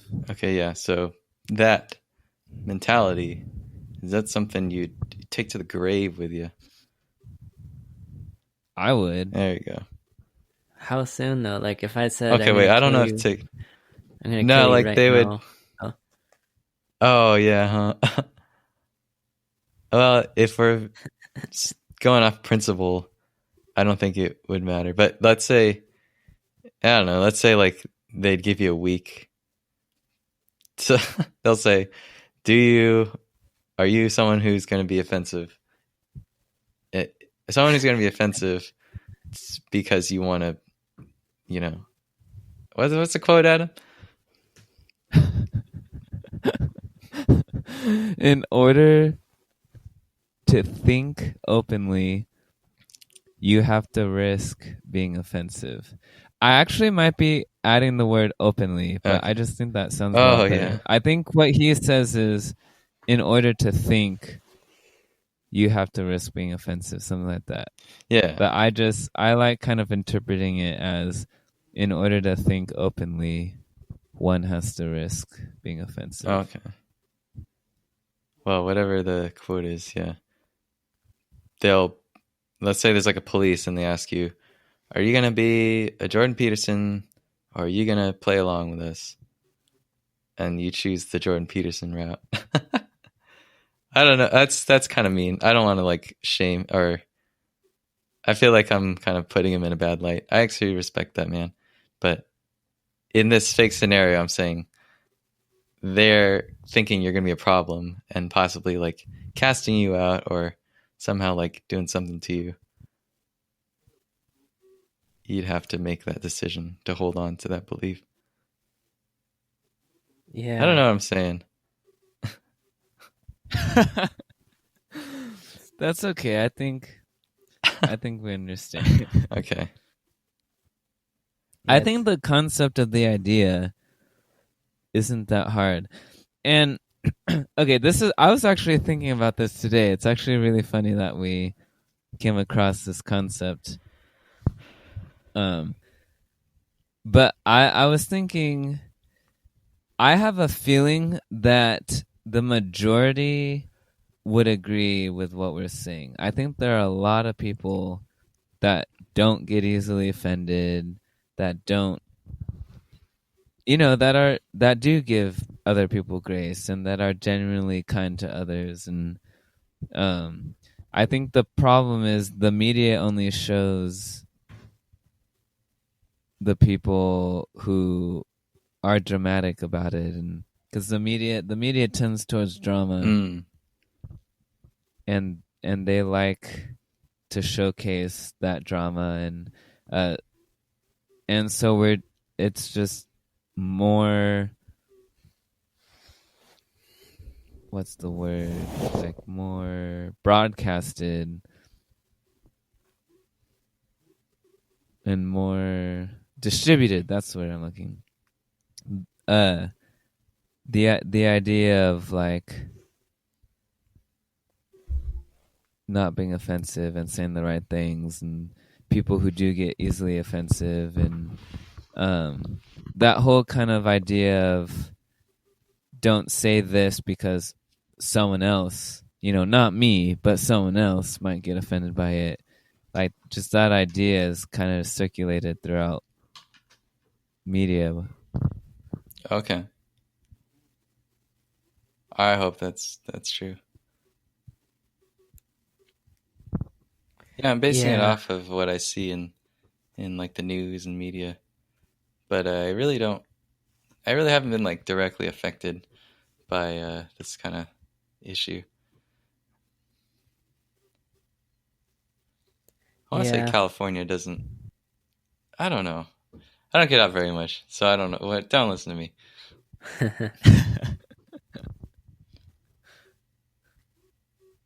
We gotta get Chandler Smith. Oh yeah, on this podcast because he has a lot of commentary on Jordan Peterson, and I think he's a little bit more into politics than the three of us are. So, one of these days, ladies and gentlemen, we'll showcase our good friend Chandler. Yeah, He's that'd be cool. Guy. Get Chandler on. Chandler.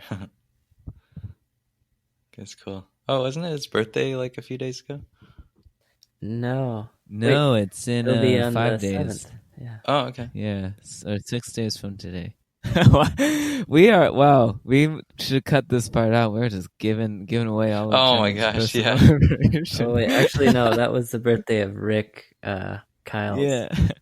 Yeah, Rick. Yeah, his name's not even Chandler Smith. I don't even know where that came from. Yeah, that was the birthday of Rick. I'm sure that birthday is public information. Are they birthdays? Well, it depends on where you put it. I mean, if you never put it on any kind of like website or social media, then maybe it's not public. Well, I don't think. I think birth certificates are public information, right? That's just like public data. Are they? I thought so. Oh man! I know death or when someone dies, that's public. Anybody can see that. I actually don't know that. I think that's true. I don't know if that's true. But I think it's the same with birthdays. But I mean, who's going to go and look up a birthday? Those records. Anyway, so yeah, I guess we shouldn't have said his birthday. Yeah. Whose birthday? I don't know okay, yeah. About. I think it's Rick. Stop talking about it. Oh, Rick. Yeah, John Smith. Good guy, Rick. Or John Doe. There we go. John Smith was an actual guy. Oh yeah, he was in the movie. He starred in Mulan. I mean, Pocahontas. I don't know why I said Mulan. Wow.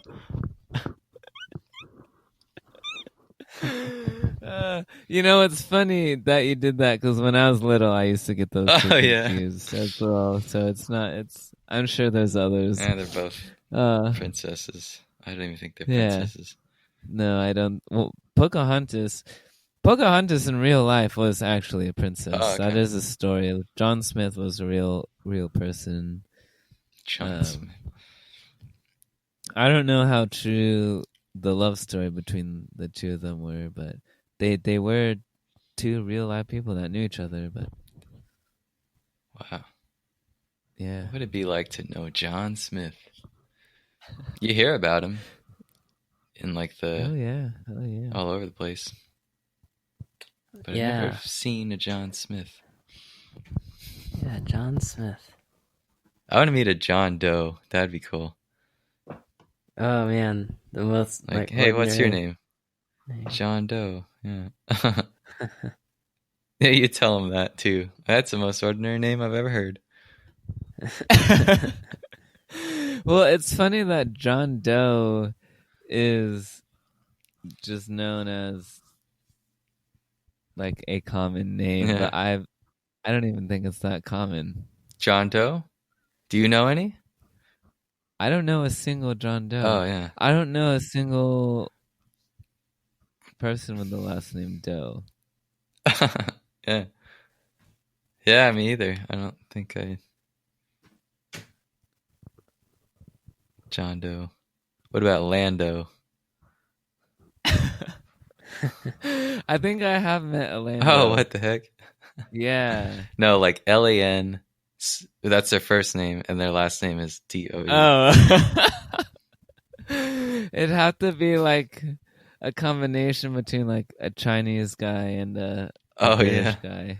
Chinese guy or Vietnamese. Sorry. Oh yeah, Chinese. Lan. See now because I said something, someone's gonna call me racist now because I accidentally called a Chinese name or a Vietnamese name a Chinese name, and now you've disqualified yourself from Chinese Olympics and Vietnamese Olympics.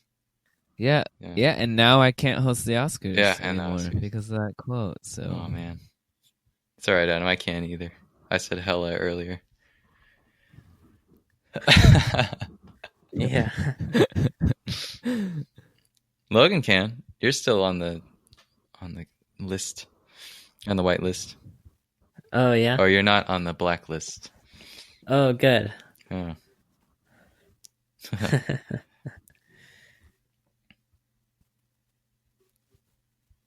What is the Oscars? I don't even really know. The Academy Award for Motion Pictures. That's like, is that the same as Golden Globes? No. The Golden Globes is, it is an award show actually, so you're not off, but it's a little less professional than the Academy Awards. Like if you receive any Oscar nod or Oscar nomination in any way, shape, or form, make it to the Academy Awards. That's like a really, really big deal. Golden Globes is kind of just a good way of measuring, like, how good a movie is. Or I don't know a lot about the Golden Globes. I feel like I should. I'm really into film, so I feel like I should know more about the Golden Globes, but I do keep up with the Oscars. I don't know how much weight the Oscars actually hold to the value of a film. I know some people complain a lot about that, and how legitimate the Oscars really are. But I've been watching the Oscars since a young age, so I think there's that nostalgic effect to it. And it's just kind of something fun I used to do with my family. We used to sit in and watch the Oscars, and it's cool because it opens your eyes to movies that I don't think people typically get exposed to, like the big blockbuster films. And one thing I do appreciate about the Academy Awards is how they showcase the more complex, higher concept, artistic films, and films just with good story, good character development, good dialogue, good cinematography, things that I actually look for in a film. Like a good Citizen soundtrack. Kane. Yeah. Oh, really? Oh, okay. Oh yeah. No, that's a classic. Citizen Kane is a classic. You can't be a true film buff until you've seen Citizen Kane. Dang, I haven't seen Citizen Kane. Well, I don't think you proclaim yourself as a film buff anyway, so I think you're safe. Yeah, but I want to be cultured. Watching.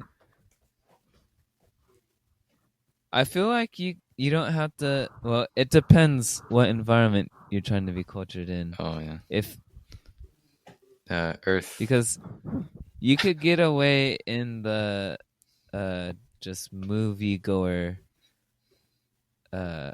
club without having seen Citizen Kane and still have good conversations about film. But yeah, I was just joking around, like all the true film buffs out there. You all know who you are. You've all seen Citizen Kane. You know what I'm talking about. You're out there, but yeah, if you wanna become a film buff, just watch Citizen Kane, and you automatically become a film buff. Whoa! You automatically join the club. Yeah. That movie opens your eyes. All right, movie night. Citizen Kane movie night. I mean, I always hear everybody bring that up, like no matter what. So I know of it. Right. Also, Casablanca. That's another one. Oh yeah. That one, and then like Toy Story 1. Those are like the top 3. Really? Yeah. You always hear about like Gone with the Wind. That one's like 6th. Are you looking at an actual chart? No, that's just like my. I mean, that's just like from memory, but it's like 6 or 7. Interesting. Yeah.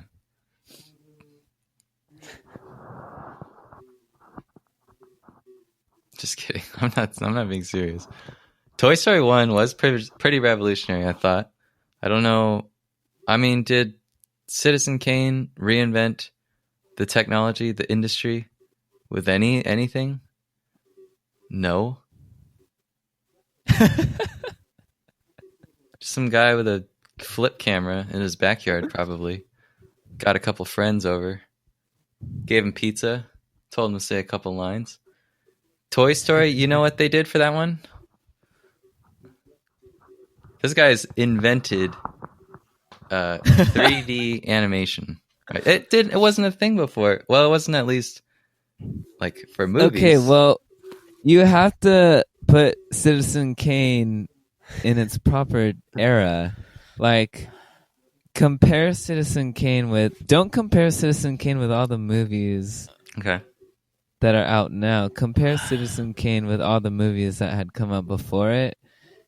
The reason why Citizen Kane is so high on every film buff's movie bucket list is because just like how you're giving so much praise and acclaim to how Toy Story revolutionized the movie industry for CGI animation during the late 90s, Citizen Kane did the same thing in live action cinematography that Toy Story did in CGI animation. Okay. And so back then, like, that was their version of Toy Story. It was like, wow, see how this movie developed so much on technological advancements in film and the creation of motion picture. I mean, so many things about cinematography changed because of Citizen Kane. All right. Well, that's your opinion. It's wrong, but it's your opinion. Yeah, but did Citizen Kane have Tim Allen and Woody something? Oh no, Woody Harrelson. Tom Hanks, yeah. Woody's the character, yeah. Yeah. You almost said Woody Harrelson. It's because it's the same. Okay, yeah, I almost did. But yeah, who are even the actors in Citizen Kane? Like, do you even know? Who's the leading lady? Not Tom Hanks. That's yeah, not Tom Hanks. So that's an irrelevant argument because it doesn't pertain to the times. Well, movie buffs think it's all about revolutionizing the industry. You gotta put it in its era. I don't think so. I mean, that's like saying, like, why was the Model T such a huge advancement in Ford automobiles? Like, it's got nothing.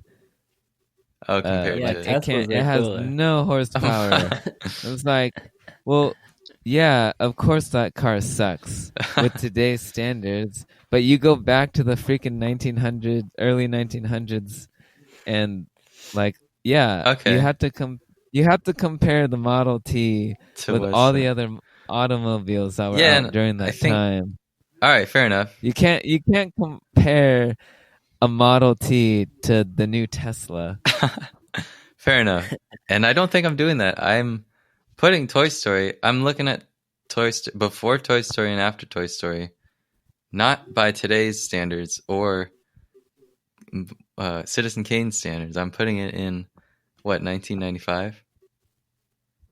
All I've said was you look at before, you looked at the industry before and after, and that jump is like probably the biggest jump from any other film, feature film. How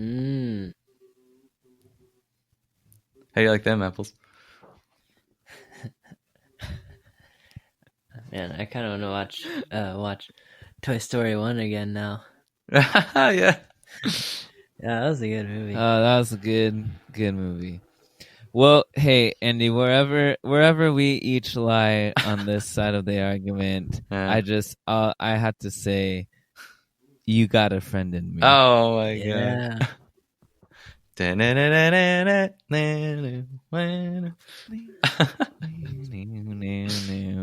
What's the singer's name again?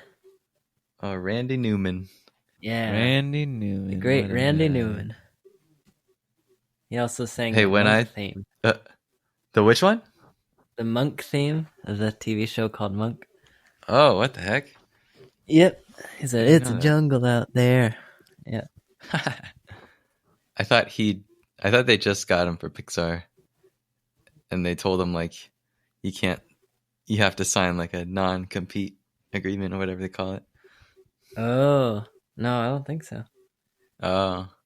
Yeah, he was definitely on the show Monk. Or, like, as a singer. Okay. That's funny.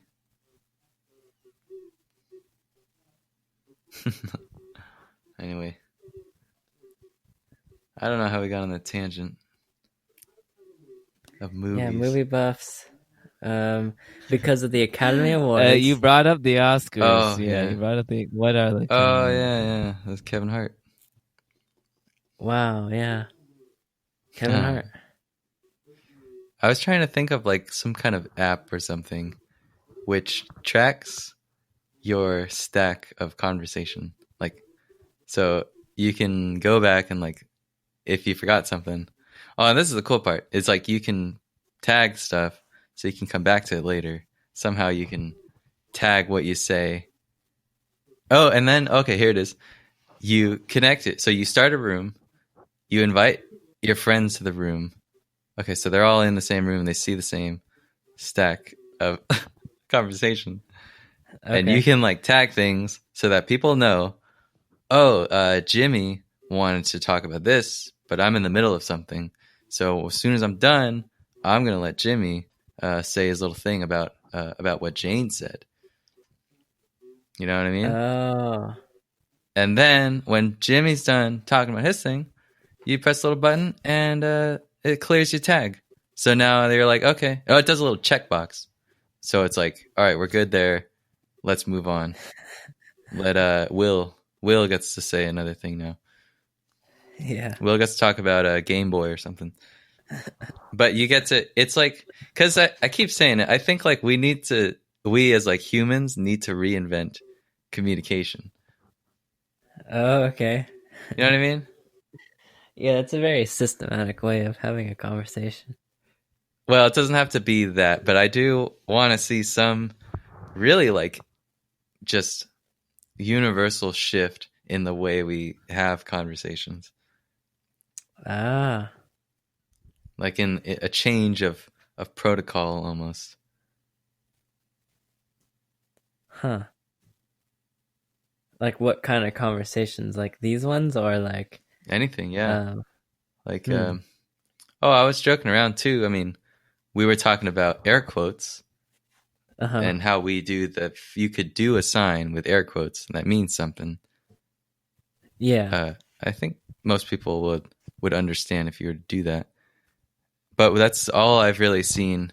I would say that's like an advancement in the communication technology, if you will.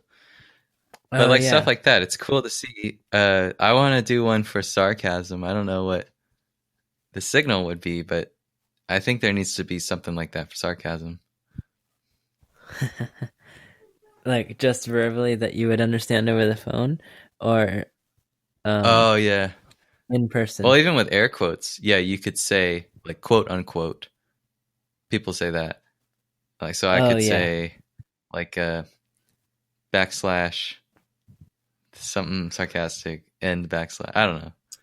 But also, how about like anytime you want to be sarcastic, you like lower your voice, so that indicates you're being sarcastic. Yeah, you could do that without hand signals. Yeah, that's an idea. Yeah, sarcasm is a weird one that we do, isn't it? I think it is. I hate it. Well, I do it actually, so I don't know if I can say that, but I think it would be better if we got rid of it. I almost feel like I'm not the biggest fan of sarcasm either. Am I sarcastic? Have I ever been? I don't feel like you're. I feel like I'm. Yeah.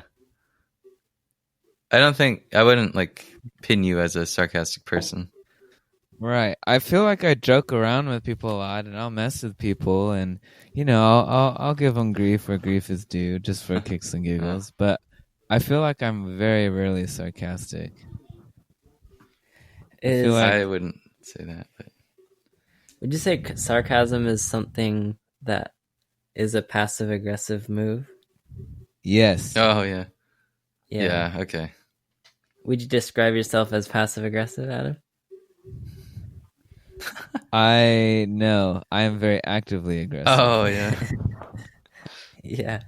Maybe that's what it is. It's like, because part of me thinks that sarcasm is some kind of an advancement in communication that not everybody's tapped into. Like, I also don't use sarcasm, but those who use it seem to really like it.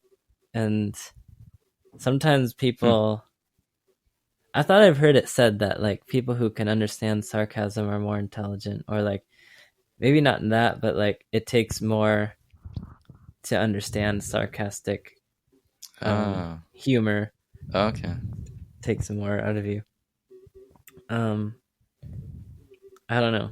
Yeah, some maybe like to the passive aggressive people, like it's perfect for them. Yeah, I see that.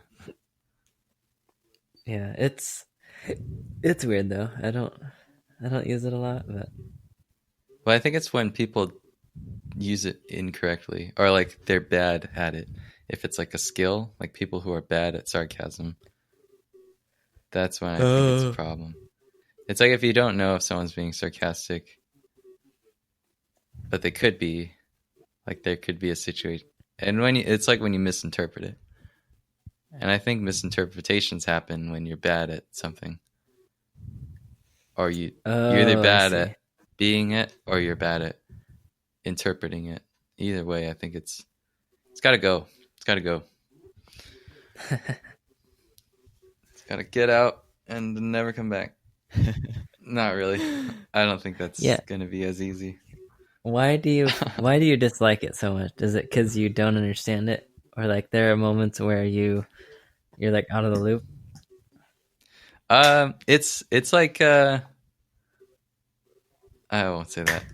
Yeah, that's maybe the root of the problem. Is I don't think I know when it's happening to me, but I also don't know when it's not happening to me. So there's a lot of times where I just don't know whether it is happening or not, and I don't feel like I'm in a place where I can ask. I can clarify whether that was a sarcastic remark or not. So now I'm just in my head playing these games. Like, was that a sarcastic thing? Does this person hate me now, or is this like still not a hate thing? I would just rather know. Like, if somebody said no one's ever sarcastic, then I don't have to ask that. I can feel safe knowing that that's not even a thing I have to worry about. It's like tipping. It's like if you go to culture and they say you can't tip here, I'd rather have that. Or even a place where they say you always tip here. I would be even okay with that, because you know which one it is. You don't have to play this dumb game like, is this going to happen or do I do this in the situation kind of game. So that's all I'm saying. Yeah. I think it's like there's a lot of miscommunication, misinterpretation. Probably has to do with you being a pretty logical guy, also. Oh yeah. Wouldn't you say? As Like, you're opposed pretty to logical, like emotional. Okay. Yeah, I would say that. Yeah. I think, like, the people who really like sarcasm. I mean, I might be generalizing too much here, but maybe they're more like emotional type of people. Mm-hmm. And that sounds right. Yeah. Yeah. That's their way. I remember of a time in my life when I was like young, and I think sarcasm was new to me, and I thought it was like the new thing that I had to understand. Oh. And I feel like it was a part of how my brother and I would communicate at a certain point. Yeah, I don't know. I can't recall a time where you've been sarcastic. Well, I think that was in my early life, like like the first time that I understood what sarcasm was, and I was like, oh, okay, that's a standard part of humor that you have to understand. But I think it became really prominent with some people and less with other people. Yeah. So do maybe you know anyone so much. What's that? Who's like, oh, I was just saying like, it's not as prominent with like you and Adam, but I actually think it is, but we could get back to that. You're asking, do I know anyone who is like a big user of it?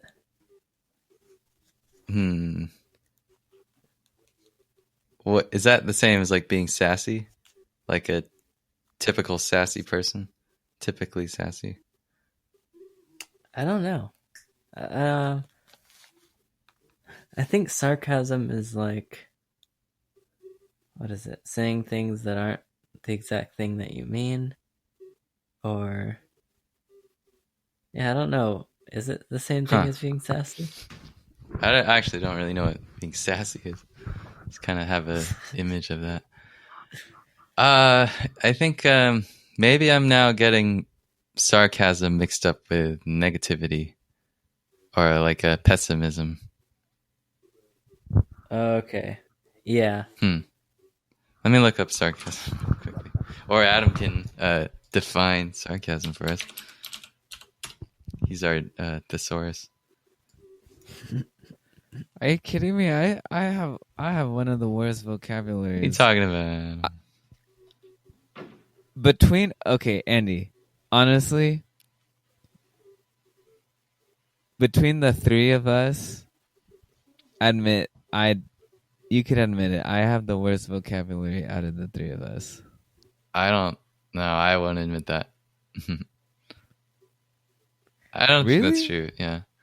Well, I don't know about vocabulary, but I think you surprised me with what words you know. So maybe I was hoping you would happen to know the exact definition for sarcasm. I feel like I'm always asking you guys like what things mean. Oh, really?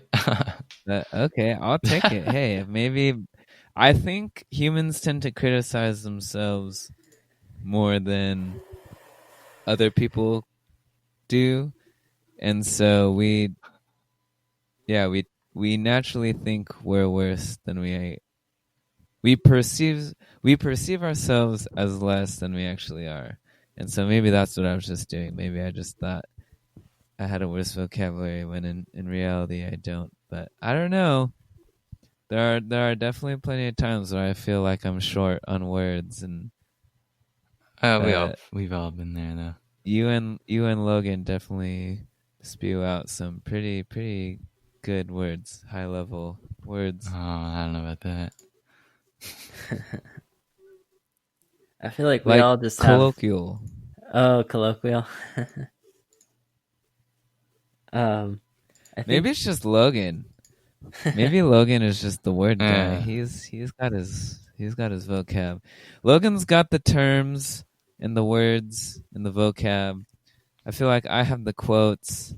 Andy has the questions. We got something going for sure. Yeah. But I think we all just have a unique vocabulary where, like, Adam, you do say things that I don't know, like, often. And yeah, that's true. Yeah, I don't know. Maybe it's like we just have different kinds of vocabularies where our priorities of what we know are a little different. Yeah.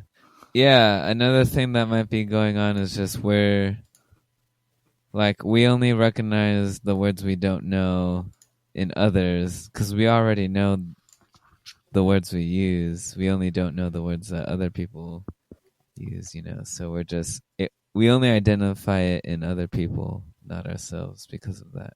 Yeah.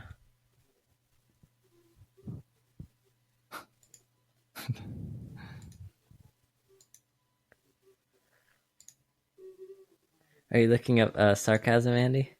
Oh, I'm looking up pictures of sarcasm. Pictures? Yeah. Oh, like images. Hey, are you doing that because of that one time when I said, like, oh, everyone it's like second nature to just I think so, yeah. do the all, but if you go to images, I tend to learn concepts better when I search things in images rather than just clicking on one article at a time and then having to read. I just think you learn so much more from a picture or a series of pictures than you do from reading. But that's because I'm a visual guy. I don't know. Some people, they're like, this picture is not helping at all. I need to read about it. So, but just for me, I'm a visual guy, and it's easier if I don't understand a concept and I type it into the images search box instead of the all. I'm 9 times out of 10, I'm gonna learn the concept faster by looking at the pictures than I am. Oh, I see. I'm making myself seem really unscholarly by saying that. Like, oh, I just look at the pictures. I don't do the reading. Yeah. That's okay. Trying to get I like picture books. Yeah, I only look at the pictures. Don't worry, guys. Anyone listening to this, I'm an avid reader. I read a lot. I just think we're conditioned to read instead of looking at pictures. Yeah, actually, I might not be too far off from an idea here. What's that? Like, maybe we're conditioned to just search for articles on Google rather than pictures because, once we reach a certain age, we learn that picture books are juvenile, and you want to read text to be more scholarly or to learn more. I don't know. Oh yeah. But yeah, I think in the day-to-day, it's just simpler to, if you want to learn something fast, Google pictures of that concept and yeah. Mm-hmm. Quantum it works. theory. It works for me like 9 times out of 10. Yeah, I think it does. It's weird. I hate to admit it too, but memes also are pretty good at that too. Yeah. Memes. Yeah, I don't look at enough memes, I think, to derive any sense of learning from them, but yeah, that kind of goes with what I'm saying. And there you have a visual and text. So it's not. What do they say? A picture is worth 100 words. 1,000 words. Wow. Yeah. It's a lot of words. That is a lot of words. It's like more words than Cat in the Hat, the whole book. It's like more words than 999 words. Yeah, it's one more word than that number. That's crazy. A whole word more. So one picture of the Cat in the Hat is actually worth more words than the entire book. Book. That's crazy. Dang. Oh my gosh. See that? Okay, that's sarcasm there. I think that's sarcasm, right? Oh, is it? No, I think we're just being idiots. Okay, all right. Sarcasm is like... Because we know that's not true. Or that's not true without, like, twisting it. Well, yeah, I think that's just regular old joking. Okay. Sarcasm is when you say something in a way that means something, but the words don't align with what you're meaning. Oh. That's sarcasm. That's what we did. No. Sarcasm is like... It's like passive aggressive. Like, I'm trying to think. Like, if we were to, it is hard to come up with an example. I feel like we could if I don't know. Like Adam. Let's say Adam makes a statement about himself. Like, oh yeah, I'm always on time. And then I'm like, oh yeah, Adam's always on time. Like, you say it with that kind of tone. Yeah. So using my definition, see how Logan, he meant something contradictory to what his words were. That's sarcasm. Okay. Like, Logan just restated, what I hypothetically had said in this example. And his words align, but what his meaning does not align. And that's sarcasm. Okay. So is it different than, like, mocking the use of words that mean different things? If you want me to think of an example, I could try. Wait, say that again? Is it different than making fun of how certain words can mean different things in different contexts? I think homophones. No, not that either. Okay. What's that called? It's like dad jokes. I think they're like dad jokes. Maybe. Yeah, like puns? Yeah, like a pun or... Yeah. Yeah, there you go.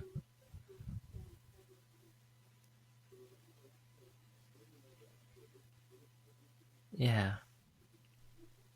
I don't know. Who cares about this? Is just semantics at this point. That's true. Got to get a English major in here. Help us with our English.